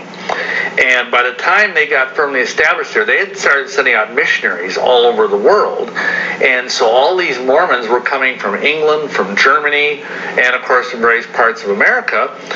And Nauvoo became the largest city in Illinois. It was bigger than Chicago at the time. And Joseph Smith ruled it like a tiny kingdom. It was here that he became a Freemason. And interestingly enough, a few weeks after he became a Master Mason is when he introduced the secret temple ceremonies. It was in the Nauvoo period that it also started to come out, the idea of plural marriage, that this was part of Mormon doctrine, that what was called the New and Everlasting Covenant of Marriage was the idea that you had to have more than one wife in order to truly be saved. And that's in section 132 of Doctrine and Covenants, again, Mormon scripture, and it's still there to this day. We'll talk a little more about that later. Part of what happened during this time is that, believe it or not, at this time, Joseph was crowned King of the United States. He ran for president in 1844, but in the middle of that, he was arrested for inciting a mob in Nauvoo to riot and trash a printing office. Now, why did that happen? Well, the printing office had printed a newspaper accusing Joseph Smith of polygamy, which was, of course, true. But he denied it, and he had the printing press destroyed. Because of the riots, the governor felt that he had to send in the troops, and to avoid a major scene, Joseph Smith allowed himself to be arrested. And he was taken to Carthage jail in Carthage, Illinois, a few miles away from Nauvoo, and there he was shot by a mob. And that was the end of Joseph Smith's life. And it's interesting, he's described as a martyr by the Mormon Church. Both he and his brother Hyman were killed by a mob. which isn't right. I mean, that was a great sin. His last words, the Mormon Church teaches that his last words were, "My Lord and my God."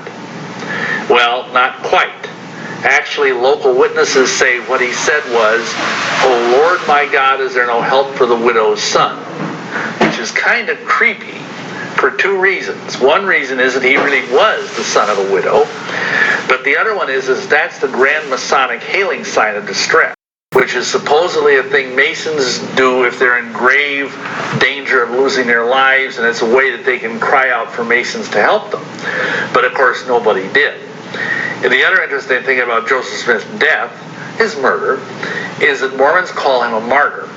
And actually that wasn't entirely true, because he had a gun, a pistol that was smuggled into him in the jail, and he was shooting back at the people who were trying to kill him. And again, I'm not in any way excusing what this mob did. It was very wrong. It was murder. But, I mean, can you imagine, like, Stephen, the first martyr in the Bible? You know, like they're stoning him and he's picking up the rocks and throwing them back at them? I mean, that's not martyrdom.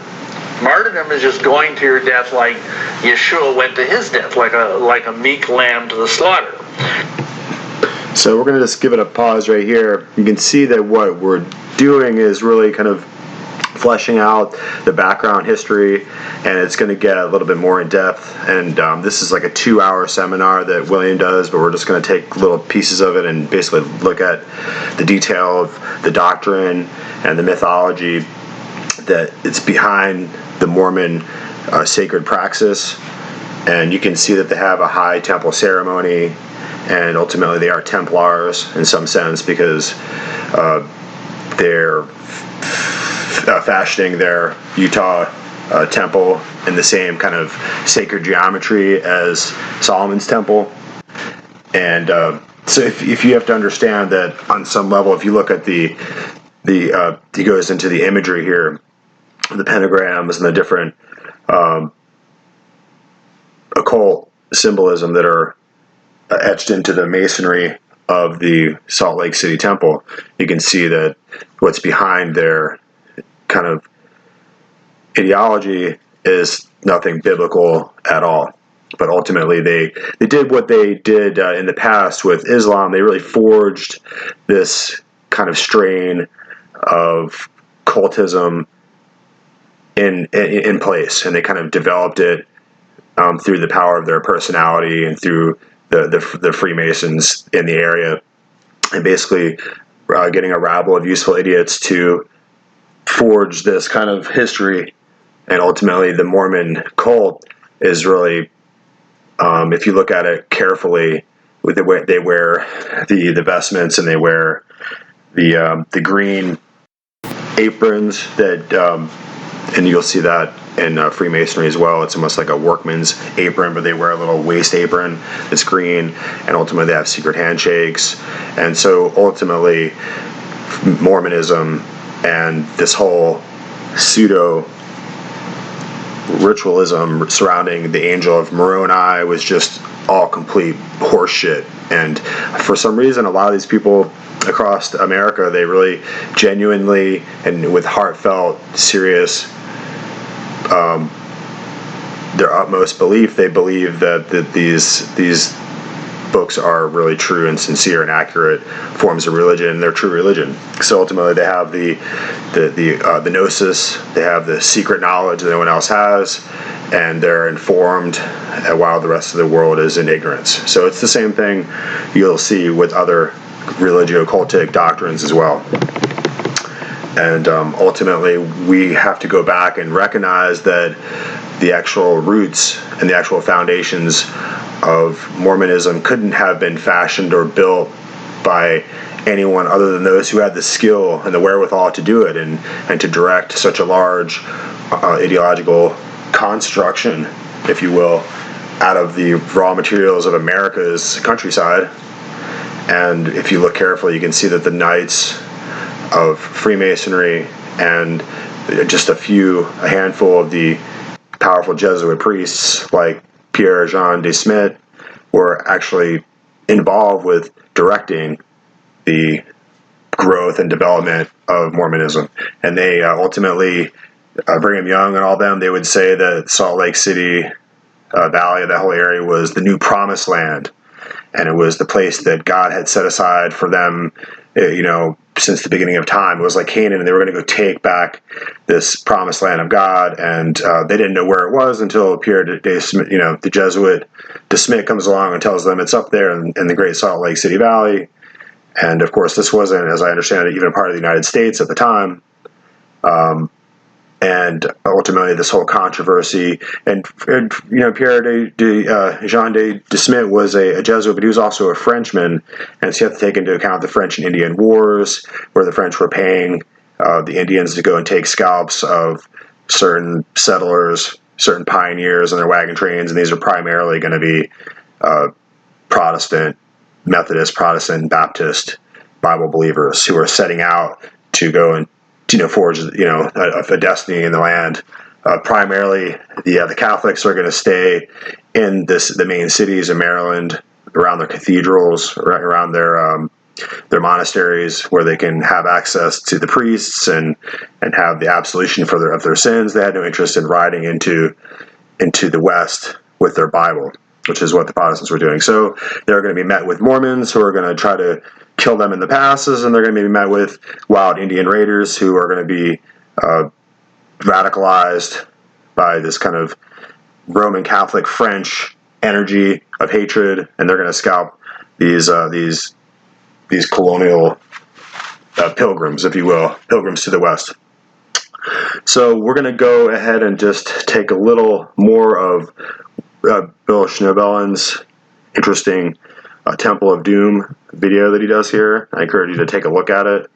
And it's going to go into more of this kind of racist undertones. So Mormon cult thinking is going to be kind of crystallized within the 1850s and 1860s, where black men had to be slaves, or they had to be men who had run away from the slavery of the South and run to the North and were being, kept as virtual refugees, who are helpless people who can take care of themselves. They were not free people yet in the United States.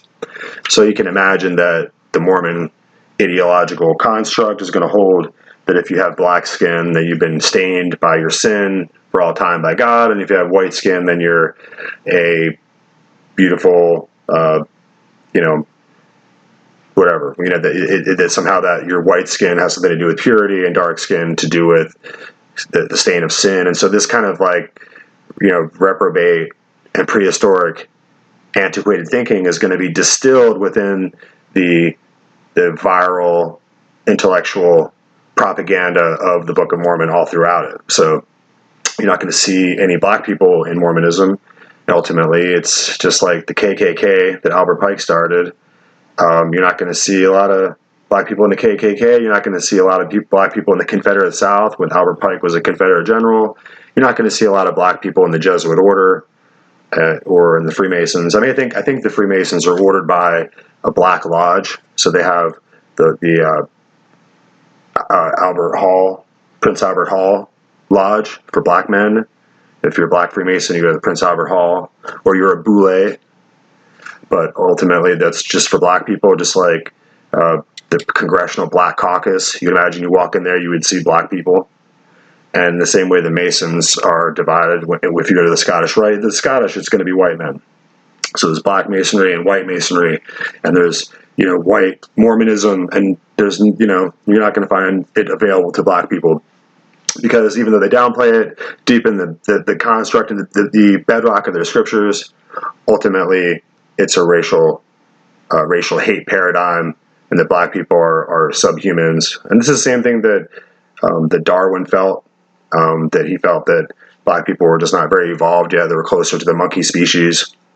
And of course, we know that that's completely ridiculous, and that we're all completely just part of the human race, and that some of our ancestors were farther away into the Arctic, away from the sun, and some of our ancestors were closer to the equator, near the warm sun, and this has to do with how we develop traits and skin pigmentation.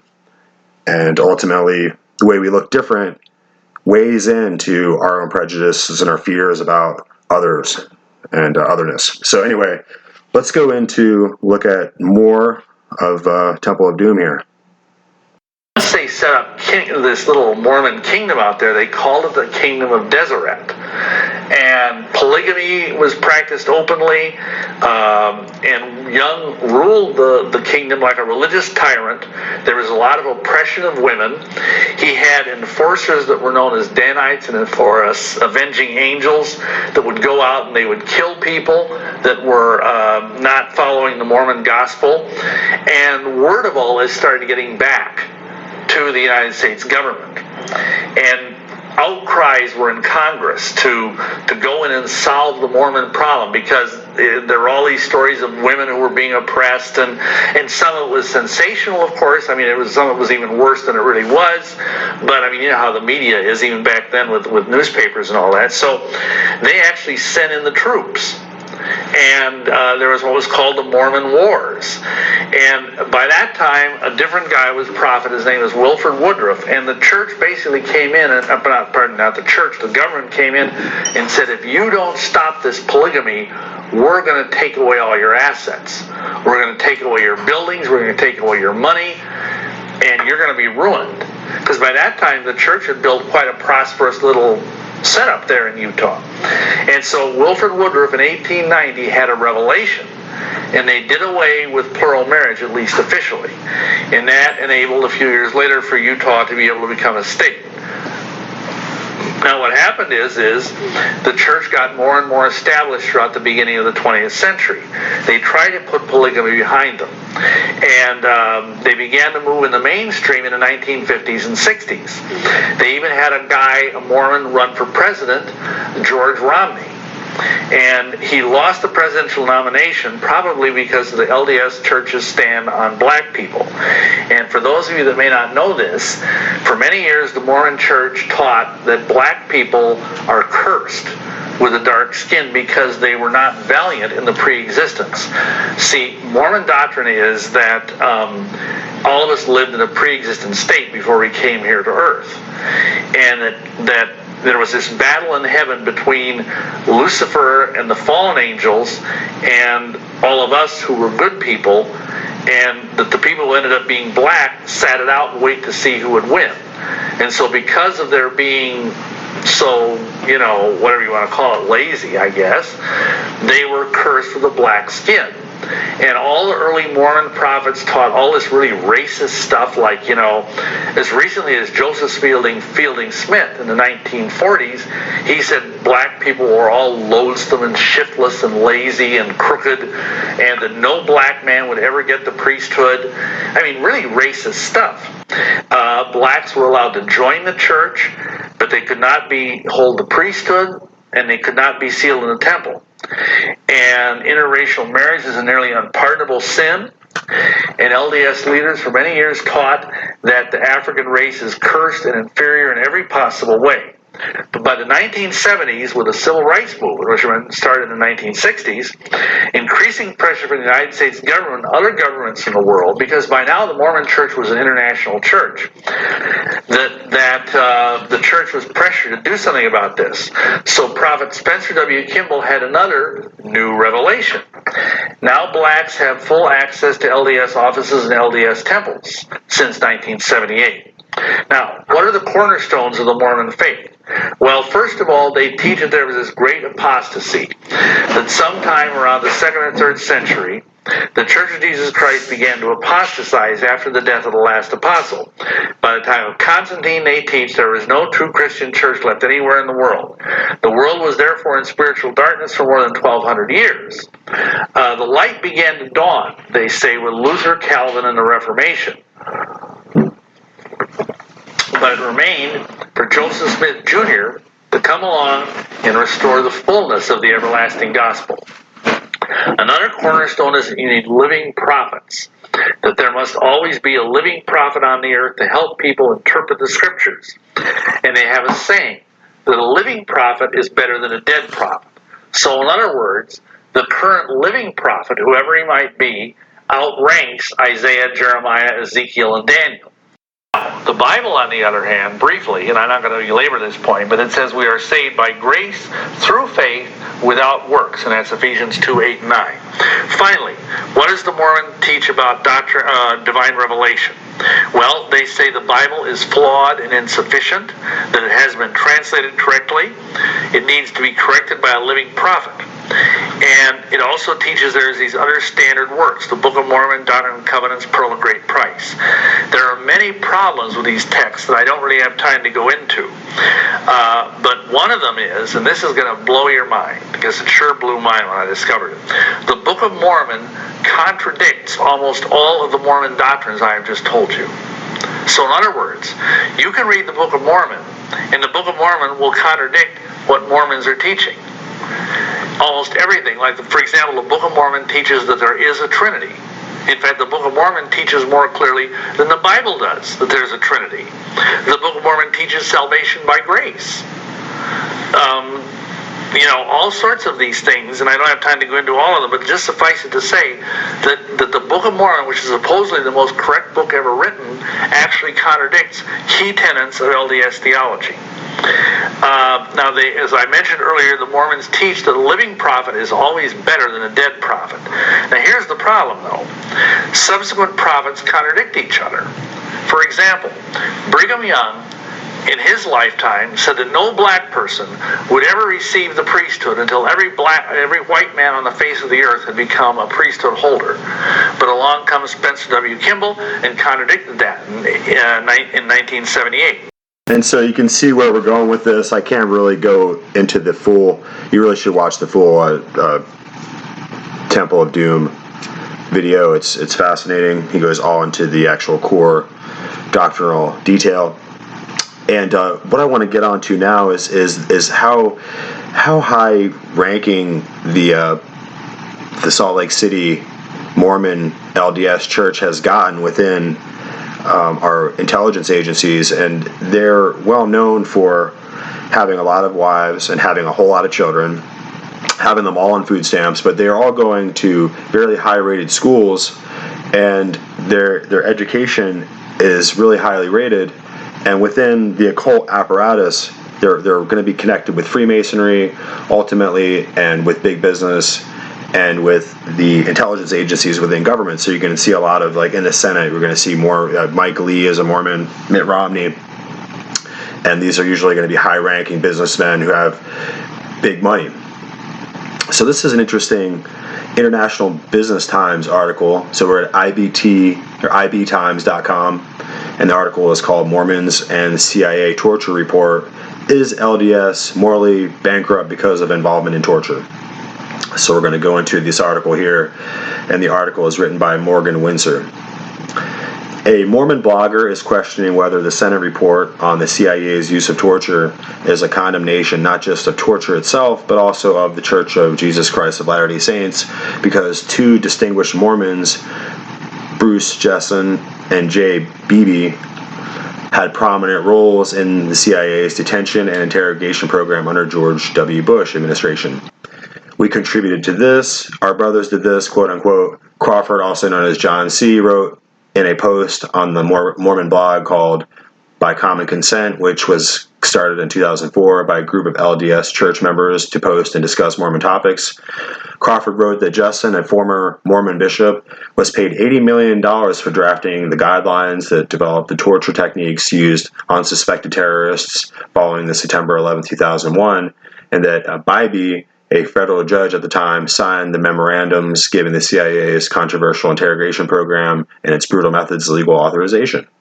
If we, as a people, this is Crawford writing, are creating good men who do not understand that it is inherently wrong to torture even the worst offenders, then we are not doing a good job of creating good men. If we create men who understand that torture is wrong in the abstract, but when faced with the pressure of keeping a job, the greed of potential government largesse, the opportunity to justify revenge and torture in the name of national security, they fold and authorize it, and we are not doing a good job of creating good men, this should be a position for debate. I'm disgusted that it was ever,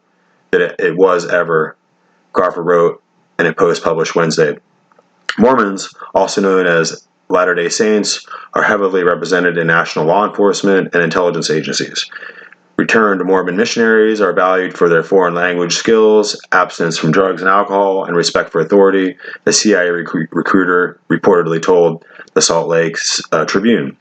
Crawford concluded that if Jessen and Bybee, who are considered to be good Mormons by the church, represent the moral judgment of the church's best and brightest men, we are morally bankrupt. Eric Hawkins, a spokesman for the Church of Jesus Christ of Latter-day Saints, said people, not the church to which they may belong, are accountable for their own actions. To suggest that any action by any individual should be laid at the feet of the faith they proclaim to follow is insupportable. Hawkins wrote the International Business Times in an email Friday. So we can't say that we can unequivocally demonstrate that someone has poor character because of the religious tradition that they try to uphold, but it goes to the point that the Mormon, the high-ranking Mormons are really going to be represented highly within law enforcement and within the intelligence agencies, and we should be aware of what they believe and what they think and how that could affect the future of our country. And they're a uniquely nationalistic religion, and they're a uniquely Gnostic religion, being derived from occultists and Freemasons. They represent people who are going to celebrate traditions on the equinox of the sun and the moon, and they're observing astrological events and holy days differently than other people. So we need to kind of understand where they're coming from. We have this Utah Lighthouse Ministry .org website, which is a ministry of the Salt Lake City area, Salt Lake City Messenger. And I want to read a little bit here, written that by the author, looks like Lamar Peterson. In our last issue of the Salt Lake City Messenger, we pointed out some interesting facts that seem to point to a relationship between the Mormon Church and the CIA. For one thing, we proved that a company which handled international public relations for the Mormon Church was used as an overseas cover for CIA activities. That was a Newsweek article, July 15, 1974, page 29.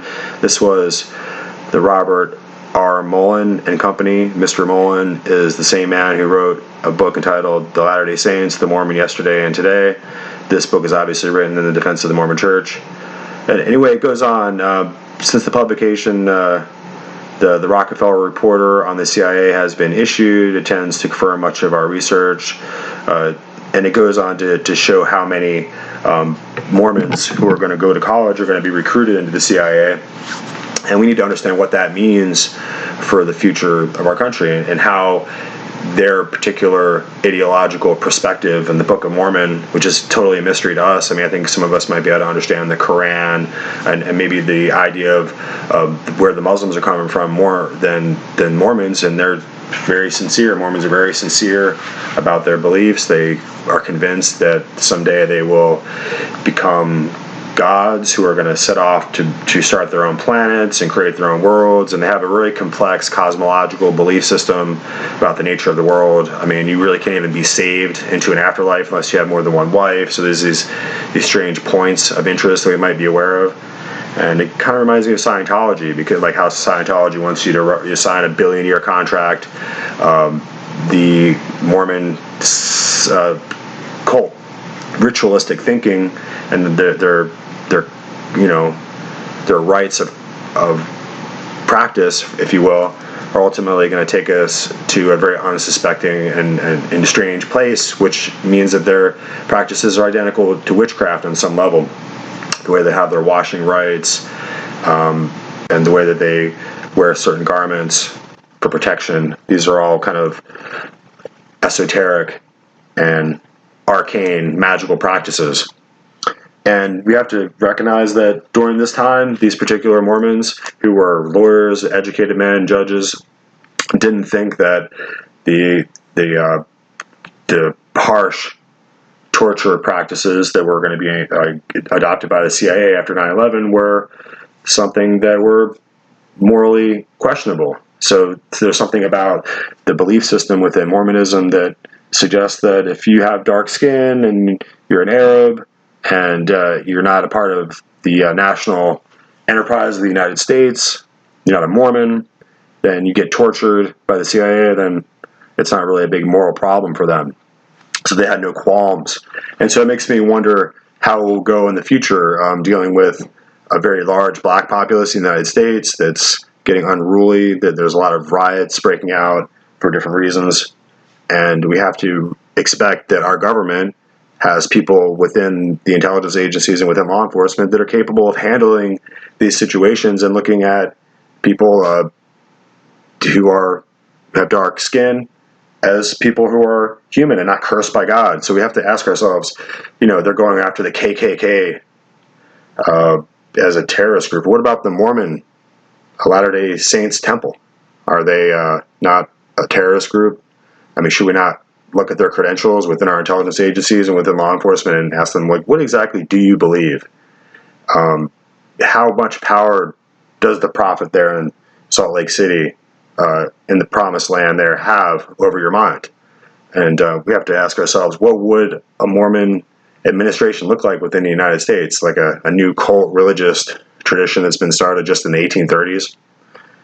And it's the Jesuits are behind it. And we have to ask ourselves, what is that all about? And what does it mean for the future of America? Try to move forward and try to examine the underlying precepts and principles which tied together this new invention of the Mormon religion within America, which is like it's like a Bible part 3, and it tries to picture the prehistoric world of American Indians before Europeans arrive as a place where these are the ancestors of the Jews of old, and they fight out a battle, and the evil Jews are black skinned and the good Jews are white skinned, and they kill each other off, and one of them buries the Book of Mormon on these gold plates, and then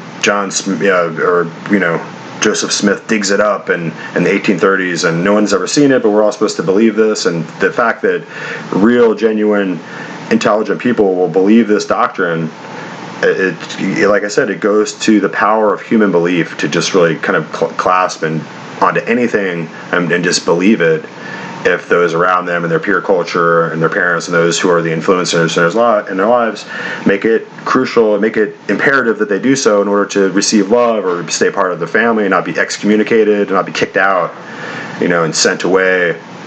So obviously, if you didn't want to be shunned, you have to believe this and give it a good try. And so you have these really interesting, intelligent people going through school, going into college, who are Mormons. And so we have this interesting article here in the Gonzaga Bulletin, and we know that Gonzaga, the school, is a Jesuit university, and they have their bulletin there.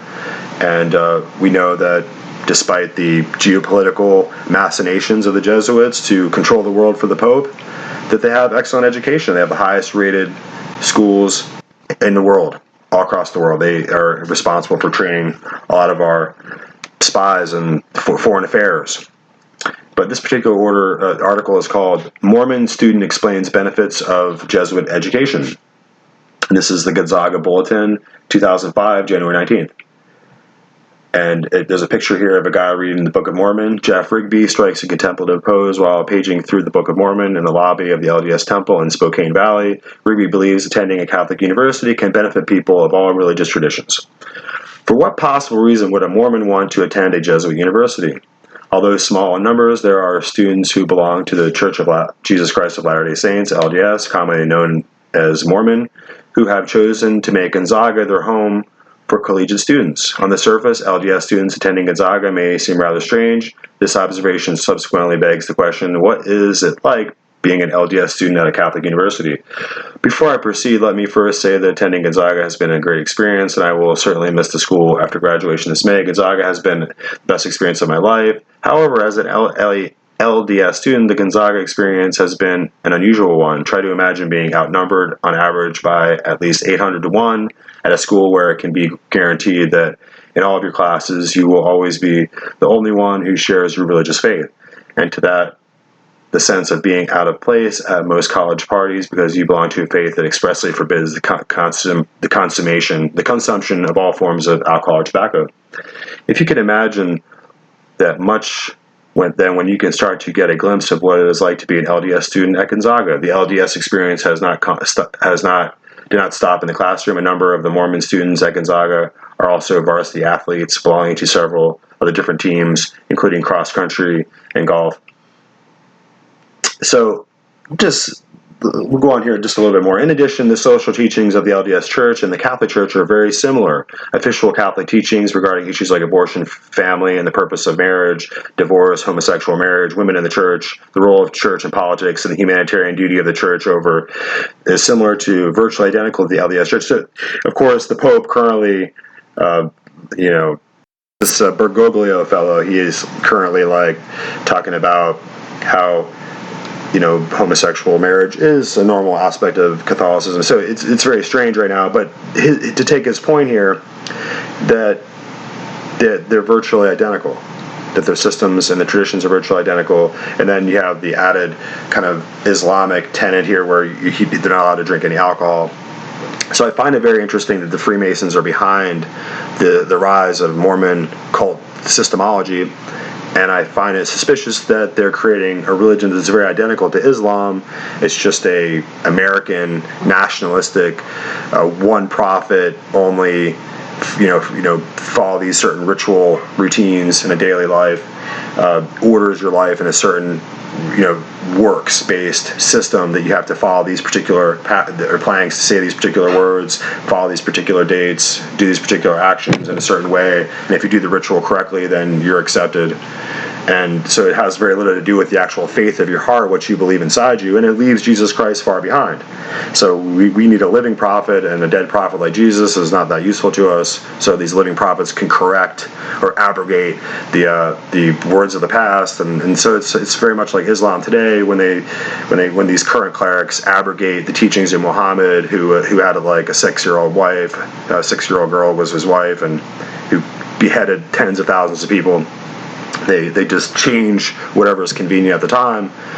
And the power of the cult propaganda, the ideological constraints on the mind create so much intellectual slavery that people can't get freed of it, even though they can see that it's preposterous and that it's completely idiotic and the framework of it doesn't make any rational sense. They have to stay with it because they've been trained since youth, trained since they were children. They've watched and been made initiates into this cult rituals for their entire lives since they were before they even were 1 year old. They were, you can see that these religious systems are teaching children their religious cult at the very beginning of their lives, and they don't give the children any time to intellectually grasp it or choose it. It's just something that is put onto them as the ultimate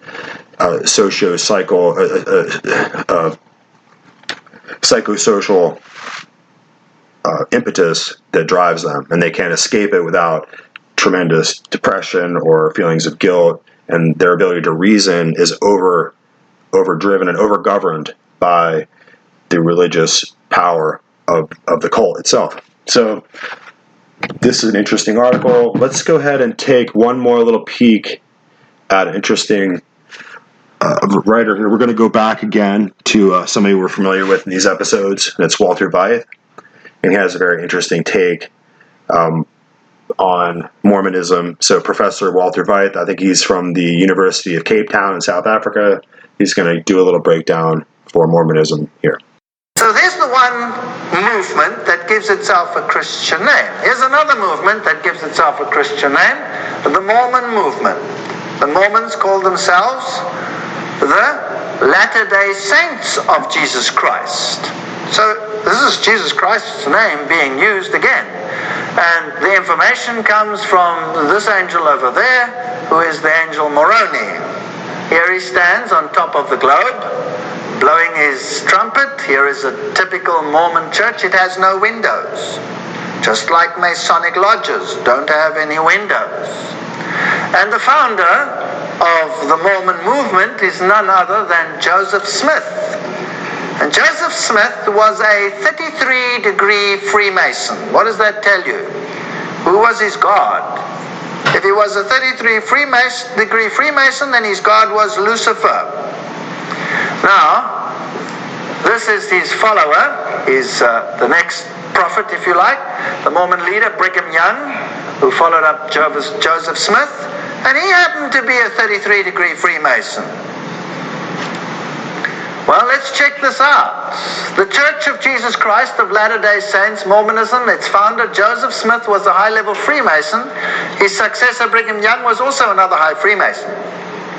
According to the book Black Robe, Brigham Young was an intimate friend of Pierre De Smet, one of the most powerful American Jesuits of the 19th century. Oh, we find them everywhere. But they're never in the front row, they're always in the back row, so that they never get bonks, the others get bonks. Well, here Joseph receives from the angel Moroni the gold tablets with this new doctrine on it. Now let's ask him himself whether what I'm saying is correct. So it's always good to go to his own writings, his history of the church. In the evening, I received the first degree in Freemasonry in the Nauvoo Lodge, assembled in my general business office. I was with the Masonic Lodge and rose to the sublime degree. There you have it, straight from the horse's mouth. It cannot be denied. Mormonism was started by Freemasonry under the control of who? The Jesuits, yes. Now, what would be their principal move to start an organization that controls one whole state at least in the United States, and together with Freemasonry controls the entire space program? Because anybody who's ever been in space is either a Freemason or he is a Mormon, one of the two. Very interesting. Not only that, they are the organization which have the greatest database on anyone ever living. They will find out everything from who you are, who your parents are, where you lived, what you did, every single thing about you, they have the database. This is a database that will be important one day when it comes to buying and selling and who's going to get what in the new dispensation. So they perform a very important work for the Jesuit order. If you look at Mormonism, they have the same sort of ritual as Freemasonry. They have their aprons. The handshakes are a little bit different, as you see. They have their secret handshakes and all the paraphernalia that goes along with it. And this is their main temple at Salt Lake City. Again, you can see it's a pretty shut-up place. And when you go and look there, you'll see the all-seeing eye with the Masonic handshake in it. You'll see the moon and the Baal Hadad symbol and the sun and the upside-down pentagrams, former witch, Mason, Mormon, and Satanist Bill Schnerbelen emphasized that to the magician the inverted pentagram has one use only, and that is to call up the power of Satan and bring the kingdom of the devil into manifestation on earth. So here is the symbol right on the Masonic temple. I took these pictures myself, so I know they're there. Another quote, you will find the satanic pentagram invaluable and indispensable if you attempt to draw from the infernal power of our Lord Satan. This extremely powerful amulet is the sign of the microcosm and is the summation of all occult forces. In other words, there is no amulet or talisman more powerful or even close to as powerful as the satanic pentagram. It's interesting that it's on virtually every flag in the world, which is just another story. So if we look at the Mormon temple, we will find them in their upside down form relatively frequently. All these symbols are all over the Mormon temple. The all-seeing eye over there, down there, symbols of the sun. They have circles. Originally they even had the dot in the middle, but they've become a little bit more clandestine and have removed those. On their other churches at the same site, you will find the Star of David. All of these features are in Mormonism. Here, the restoration of the Aaronic priesthood, they claim that they have the priesthood of Aaron. Now, by the way, that is a blasphemy, because who has become the high priest forever? Jesus. This means they are taking upon themselves something that belongs to someone else. They are robbing Jesus Christ of his role and his authority. Kathy Burns, Masonic and Occult Symbols Illustrated, says both Masonry and Mormonism refer to the Melchizedek priesthood. In Scottish Rite Masonry, the 19th degree is called the Grand Pontiff. It is during this ceremony that the candidate is anointed with oil, made and proclaimed a priest forever according to the order of Melchizedek. I thought there was only one who was of that order today. Isn't that so? So both of them, Mormonism and Freemasonry, do this. Hebrews 5:5-9 tells us, however, that Christ glorified not himself to be made a high priest, but was called of God a high priest after the order of Melchizedek. But occultists, Mormons, Masons glorify themselves and take on themselves the honor of priesthood that was given to Christ alone. So when we titled this series Total Onslaught, you can see that every aspect of the world out there is designed to rob Jesus of his power and his priesthood. So many of these poor Mormons, of course, have no idea, because again, in Mormonism there are degrees and you get initiated into higher and higher levels. So the lower levels know absolutely nothing. These poor little nun girls that walk around there showing the people around, saying these wonderful things that they have read and not realizing what they're even saying. If you look here at the Mormon structures there, I mean, wow, it is impressive. Money was obviously not an object. What about Mormon doctrine? Let's have a look at that quickly. Section 27, Doctrine of Covenants, verse 11. Mormons teach that Adam was God. Journal of Discourses, volume 4, this is their official writing. That some sins are atoned for by own blood only. What does that tell you? Well, that's not biblical. The Book of Mormon, Alma 7 verse 10 says Jesus was born in Jerusalem. That's not biblical. It's minor, but it's just irritating. Journal of Discourses, volume 2, page 81 says Christ was married to Mary, Martha, and others. Well, that'll give you a good reason to have a little bit of, more than one wife. Why not? They deny the atonement. We're going through the same ritual again. One of the most pernicious doctrines ever advocated by man is the doctrine of justification by faith alone, which has entered into the hearts of millions since the days of the so-called Reformation. Joseph Fielding Smith, this is Joseph Smith himself writing, The Restoration of All Things, page 192. Well, doesn't that sound similar to what Westcott and Hort had to say, yes or no? Well, this is Masonic teaching, and Mormonism is nothing other than a front for Freemasonry, masquerading as a religion of Jesus Christ. The Mormon book in 2 Nephi 2:22-25 says, Adam fell that men might be, and men are that they might have joy. So Adam fell so that men may have joy? Sterling W. Sill, member of the First Quorum of 70, stated in the church section of Desert News, July 31, 65, under Christ, Adam yet stands as head. Adam fell, but he fell in the right direction. He fell towards the goal. Adam fell, but he fell upward. Jesus says to us, come up higher.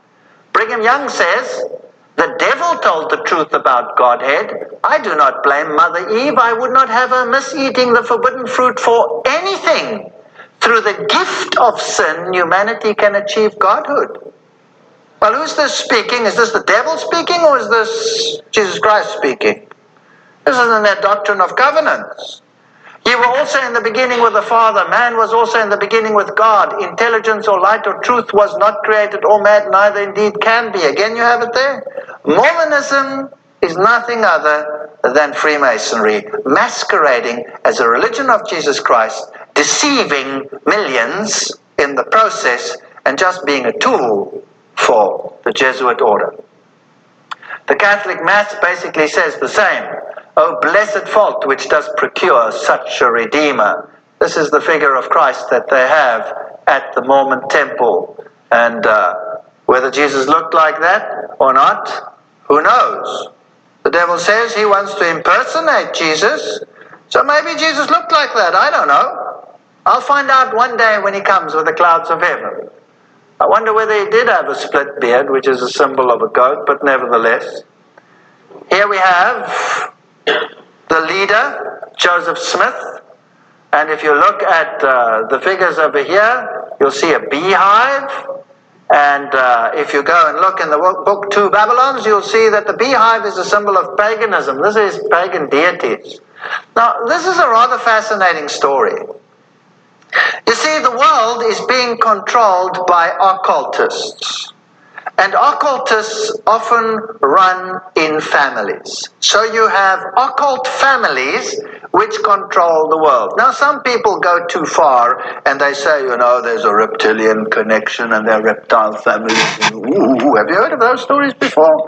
Now, let's not go there. Let's just say, is it possible that there are families that control the world?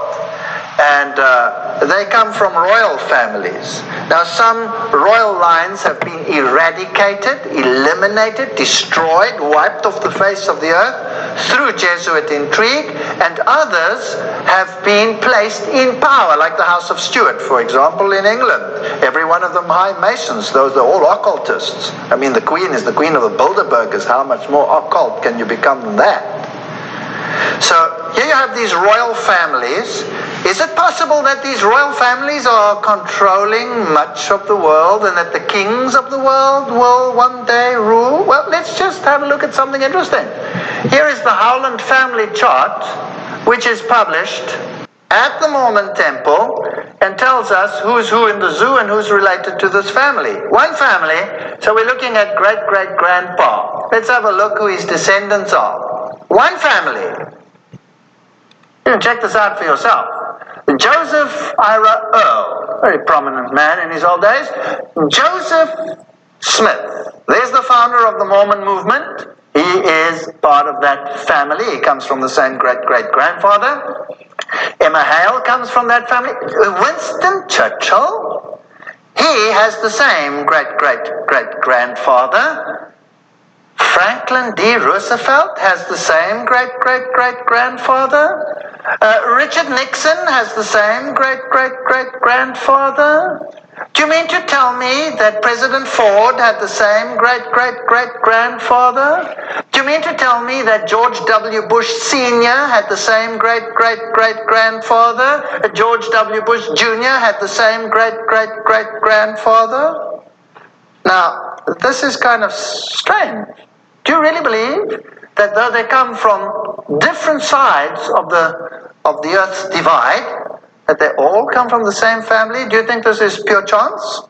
I leave it to your speculation. I don't want to go further into this. I just find it fascinating that they all come from the same family.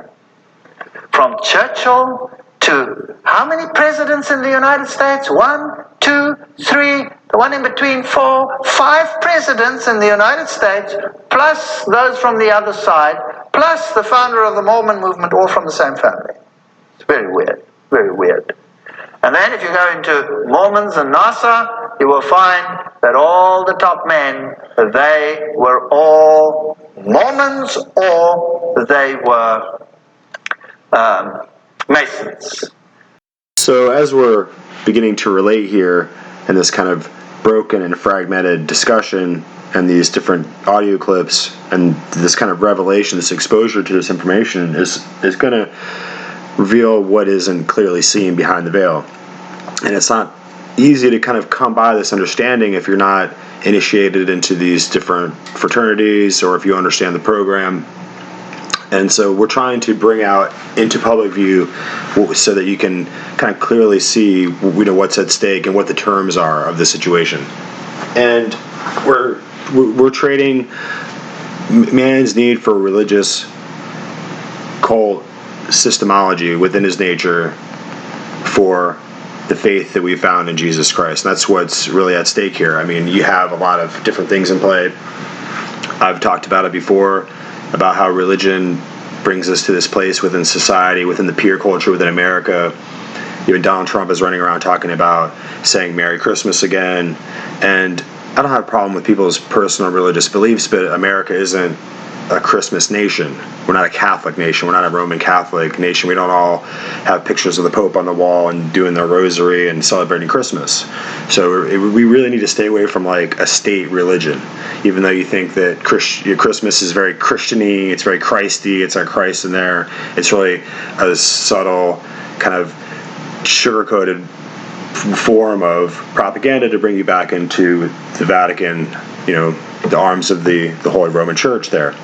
So you have to understand that most Protestants, most Bible believers, people in the founding of America, Baptists, Methodists, don't practice Christmas. Okay, they don't practice Easter. These are not practices that they have traditionally held. They're not Bible practices. They're not part of the Protestant faith or belief system, but they're being inculcated and introduced back into our lives through secular America, through public school system. Sometimes I think my kids only go to school just to take 2 weeks off for Christmas every year, just to kind of like a star-studded, announcement about the importance and the significance of December 25th, the winter solstice, over our lives. So we all have to everyone disappears, all jobs shut down, everyone has to have a fortune to buy a bunch of presents, even though you don't work for 3 weeks, because your job is down and all the kids are home. And there's all this excitement going on in the culture with Santa Claus, and people are sitting on Santa Claus's lap in the mall getting their picture taken. And so there's this, people in Florida are putting, cotton in the windows to simulate snow, and there's reindeer. So there's this kind of like overarching propaganda push of religion, and it's really coming out of the Vatican, and the Jesuits are the foot soldiers and making sure that happens across the culture. And that's why we have to go back and we have to look at where these things started to take place, because originally George Washington would start his revolution and attack the British on Christmas night, on December 25th.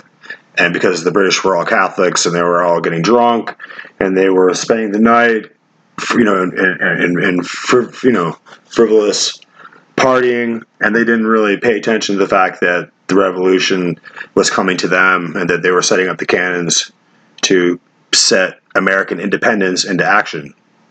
So in order to maintain our American independence from the Catholicism of the British and from the Vatican and through the kings and the pontiffs of Europe, we need to, be constantly, vigilantly in defense of our freedoms here in our Constitution. And so even this right and left paradigm between these communists and these nationalists today, with the Democrats and the Republicans, brings us into a conflict within America. So we're no longer looking out, we're no longer staking our claim in the world, or finding new mineral rights or growing our country. We're just fighting politically within towards one another. And so you have to see that this is a design. So we're going to take a little quick look here. I found this interesting book by Eric John Phelps, and he does the Vatican Assassins book. It's just absolutely stupendous. Of a fascinating read. I haven't got all through it, but in chapter 13, here we're looking at page 194, and he's going on talking about the Congress of Vienna in 1815. And then he was talking about the establishment of Shriner Freemasonry, which is very interesting. It's a mix of the Knights, the Knights of Malta and the Templar Knights and the High Papal Knights of Rome with the Muslims and a secret society. And so the Shriners represent this merger of Islam and the High Catholic Papal Knight orders of power into one system of esoteric occultism. So let's go on here. In the book, we're quoting from Vatican Assassins. Years later, the Jesuits, using Shriner Freemasonry, would begin a powerful cult in George Washington's Calvinistic Republic of the United States. The new brotherhood would be called the Church of Jesus Christ of Latter-day Saints. Mormonism, being another salvation by works religion like Roman Catholicism, is its founder, Joseph Smith, was a high-level Freemason. His successor, Brigham Young, was also another high Freemason. According to the book Black Robe, Brigham Young was an intimate friend of Pierre De Smet, one of the most powerful American Jesuits of the 19th century.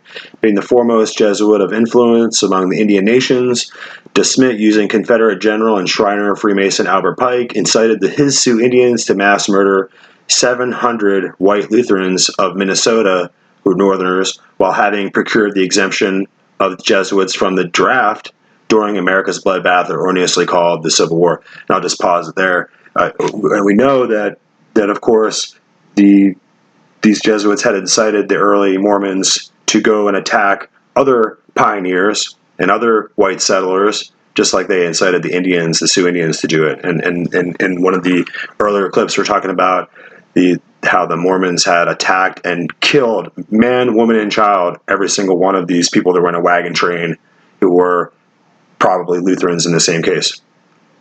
So let's go on. De Smet personally visited Young, and this is Brigham Young, on his settlement in the West, furthering the Mormon agitation. For the Mormon leaders sought to create their own nation, and thus were considered so dangerous to our Union by President Abraham Lincoln, knowing that whatever enterprise the Jesuit order is involved in, it was either secretly controlled by the Brotherhood from the beginning, or its leadership was later subverted. And so we asked the question, what service does the multi-million-dollar Masonically controlled Mormon headquarters in Salt Lake City, Utah, provide for the Jesuit general and his high command? Dear truth seeker, the service is the genealogical record-keeping so accurately maintained by the Mormon hierarchy.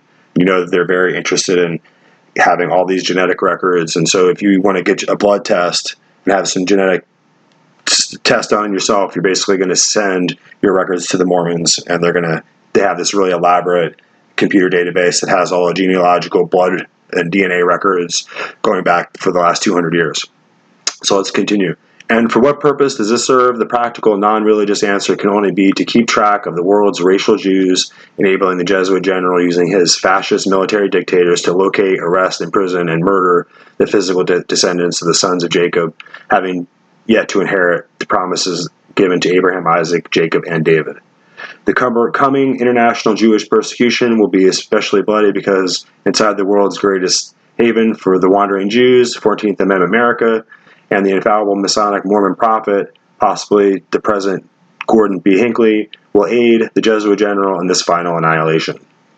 So that's a pretty horrible and ghastly statement to read, but these are the kind of people who have a point of view in history that we can't ignore it. And a lot of people are stepping back from Eric John Phelps and from some of these other teachers, and they're perhaps terrified by the things that they're learning and by the information that's being revealed that has been impossible to get their hands on. So really, the information itself is really what's the most profound about these revelations. Because people, we as Americans having this history as a Protestant America of European descent, we haven't had any access to a lot of these records, these historical teachings. We're kind of dumbed down in the public classrooms, and we have no knowledge about the long-term vendettas and the motivations of the kings of Europe and the bankers and the Vatican, and what the Jesuit order, what their plans are for this country. And we know that just because several hundred years go by doesn't mean that they forget what their plan is, even though apparently we here in America can't remember what our American Revolution was all about and what we're fighting for. And when we've taken the stand, and our ancestors and our forefathers have taken the stand, and we cannot barter it away, and we cannot, at this point in this war for American independence that persists in our lives on a daily basis and in the future, we have to continue to make the effort to remain free, or else we won't maintain those freedoms. So in order to kind of wrap this up, we're taking a closer look, all this discussion about Albert Pike and Mormonism, it's leading up to another point of view, like a larger scale of history that you probably haven't heard yet, it hasn't been fully elucidated to you. And so in order to kind of make this happen to where we can see the larger picture, we're going to try to establish some of these background facts that are not easily gotten. Even if you have the Google and Encyclopedia Britannica, you might not be able to put these pieces of these puzzles together. So this is kind of a crash course, a fast forwarding of the historical discussion as it relates to American independence, the Protestant Reformation, the Jesuit Counter-Reformation, and the purposes and plans of the Vatican as we go into the future, into the Twitter age, a cyber age of low-hanging satellites in orbit providing Wi-Fi and Google mapping. And we need to understand what the profound causes of these militant secret societies is, so that we can understand what they're trying to accomplish, even though we have apparently just lost focus as we've gotten away from all the propaganda, the deception of the media, the pornographic violence of Hollywood, even these new revelations of every couple of weeks the marshals are finding all these missing children and busting these pedophile rings, and it's profound knowledge that's coming out across the newswire, but apparently Americans can't focus on it. They can't see what's really going on because they're too busy with Oprah or with politics or with the distractions. And ultimately, we have to be responsible as a nation to the founding principles of our Constitution, or we will lose it all. So let's listen to an interesting clip here. We have to decide what is history. History is the battlefield itself, and we need to understand what the war is, what the sides are, what the fight is all about, or else we will be destroyed. And here, let's take a look here. We have Visigoth and Eric John Phelps. You decide for yourself. Because also the kings and the nobles united with the people against the papacy. So that's what essentially happened. And then from then on, we understand history in Europe as the forces of the Counter-Reformation, the Jesuits, versus the forces of the Reformation, particularly the Calvinists. And so we can assume also that the monarchies were not happy with the United States because they gave the common person something they would not, and that is property. Is that correct? That's right. The monarchies hated the United States because it was an example to the world, which William Penn, called the Holy Experiment. He said this was an example to the world that men could indeed truly govern themselves, if indeed they were tempered with the teaching of the Bible, of the Reformation Bible. And so all the other nations then sought to do the very same thing. I just finished a study on Benito Juarez, and Benito Juarez set up a constitutional republic in Mexico, and he is regarded as the savior of Mexico and the greatest Mexican statesman who has ever lived. And what Benito Juarez realized was that the papacy had to go, so he expelled the Archbishop of Mexico, he expelled all 5 Roman bishops in that country, he kicked out all the Jesuits, all the secret societies, the Sisters of Charities, all of them. He forbade them to parade themselves in any religious garb. He forbade them to ring the bells. Benito Juarez brought wealth and beginning prosperity to Mexico. And so this so enraged the monarchs of Europe that England, France, and Spain invaded into Mexico over a supposed financial issue, but then England and Spain withdrew, but France stayed because Napoleon III was in charge of Maximilian there and wanted to extend the Holy Alliance into Mexico, which then Lincoln, shortly after the war, said, "You're not going to do that," assembled the federal troops on the border and told Maximilian to leave. Now, I rather obliquely alluded to first immigration that involved Roman Catholics. And I would say this is not something that's anti-Roman Catholics, but rather engineered by the Vatican using Roman Catholics. But can you talk about the situation in Ireland, both the story that we get supposedly in our history books and the real deal with their leaving and immigrating to the United States in the 19th century? Sure. In fact, I'm descended from those people. My grandfather, Callahan, was an Irishman that came over from Ireland. Actually, his parents came over. His father was very much Irish, and they came over as a result of this great exodus out of Ireland. Now, what caused this was not the potato famine. What caused this was the Jesuits were in control of the English monarchy since King George III.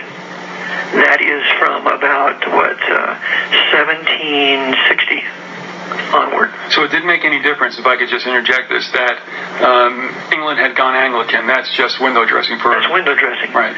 What the important thing is the Jesuits controlled the court, and they controlled the parliament through men like Viscount Palmerston and others.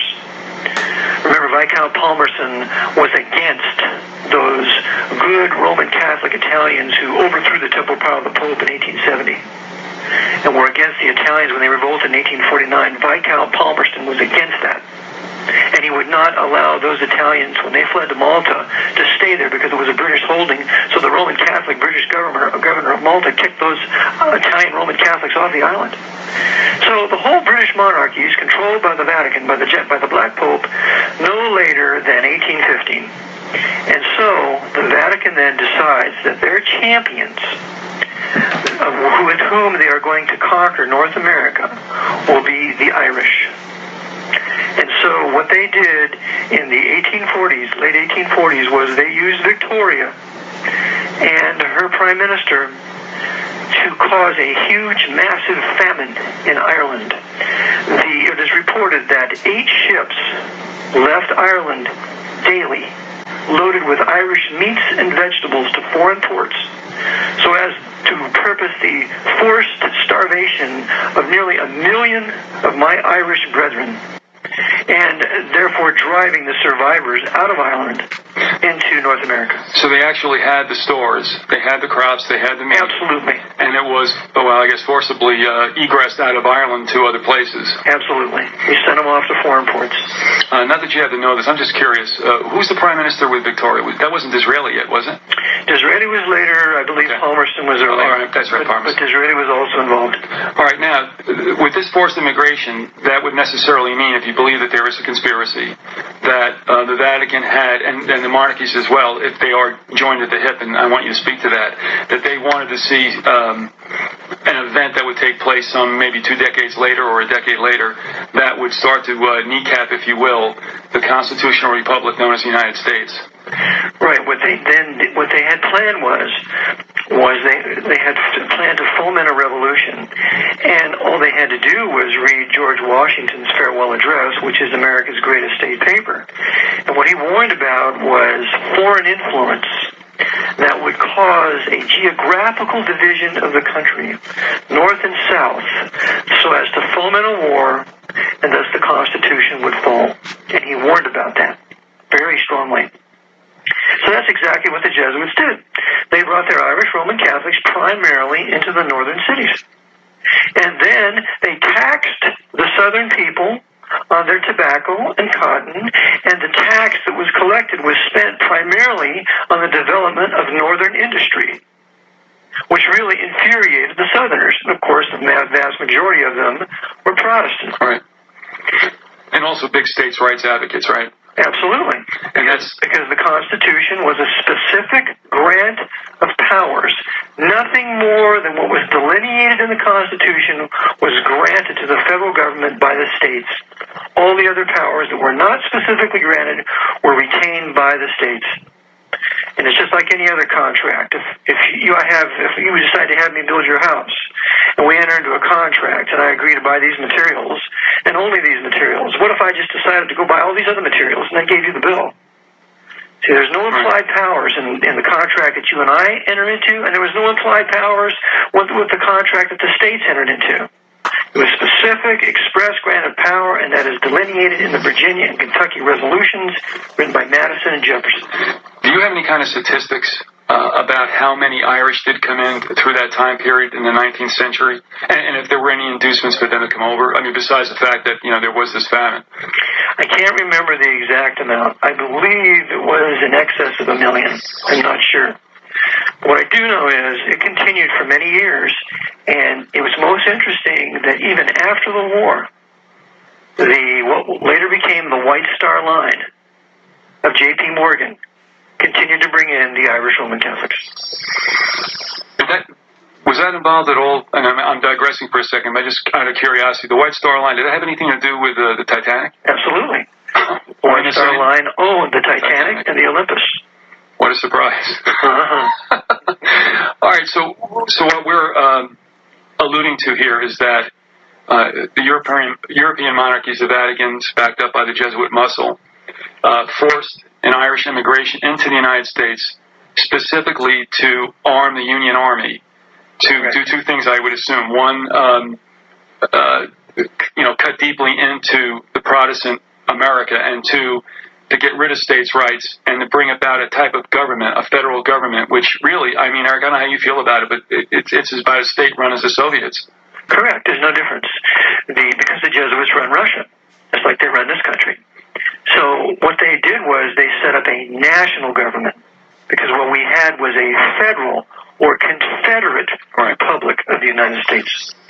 So they set up a national government after they decimated the Protestant South with its War of Annihilation, remembering that both the radical Red Republicans and the Southern Democrat, the leadership of both parties, was controlled by the Jesuits. That includes Jefferson Davis. That includes Robert E. Lee, because Lee was a traitor, betraying his own troops at Gettysburg. So they controlled both sides, ensuring that the South would lose, and then instituted their horrible Reconstruction, intending to completely destroy the Protestant South. Was there a time early on in the Civil War where it was thought that if the Confederates had struck, or at least followed through in their early victories, that they might actually have turned the tide early in the war? The first Manassas would have ended the war had Jackson been allowed to pursue the enemy into Washington. All right, Jackson's not part of the program, so he gets off, doesn't he? He gets killed.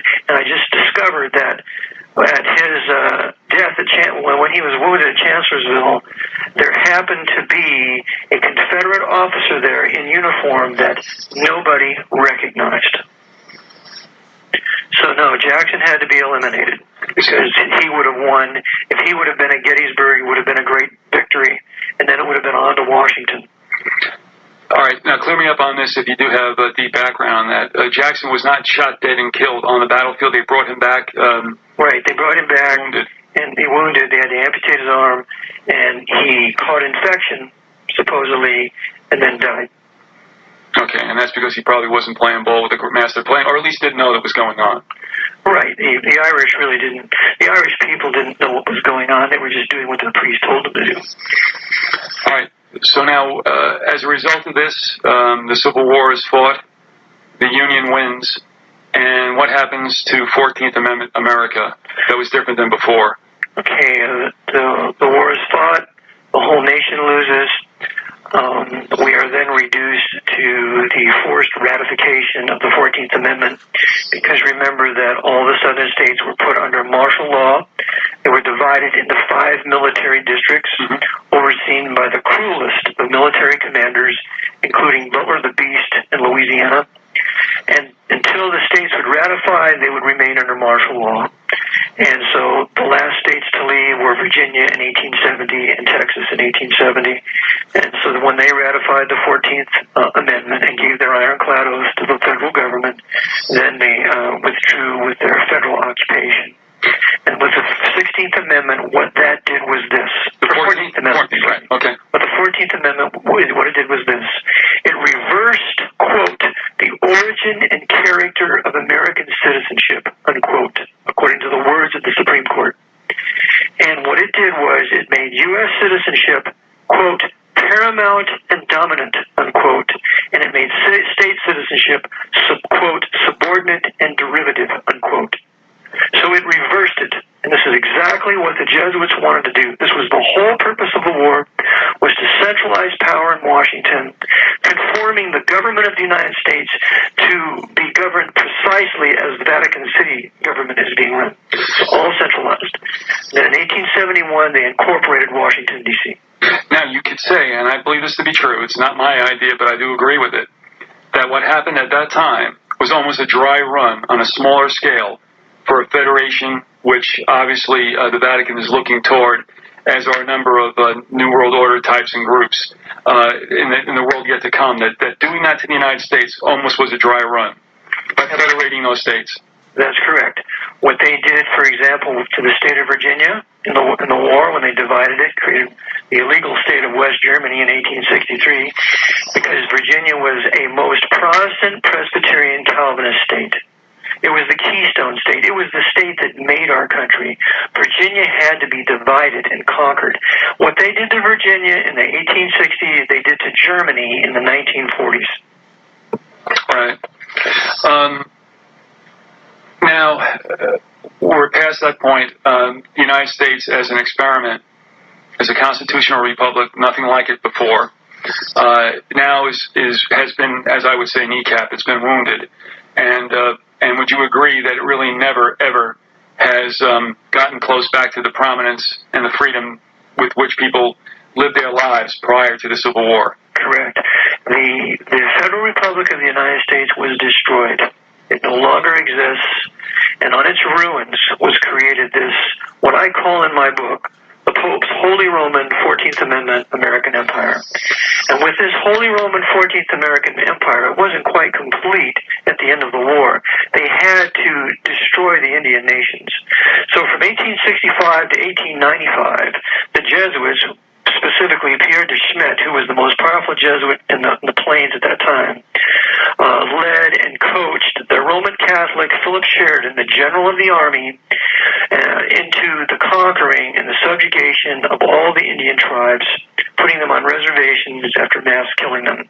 It was one of the Vatican's ethnic cleansings in North America. It was America's 30 Years' War here in North America.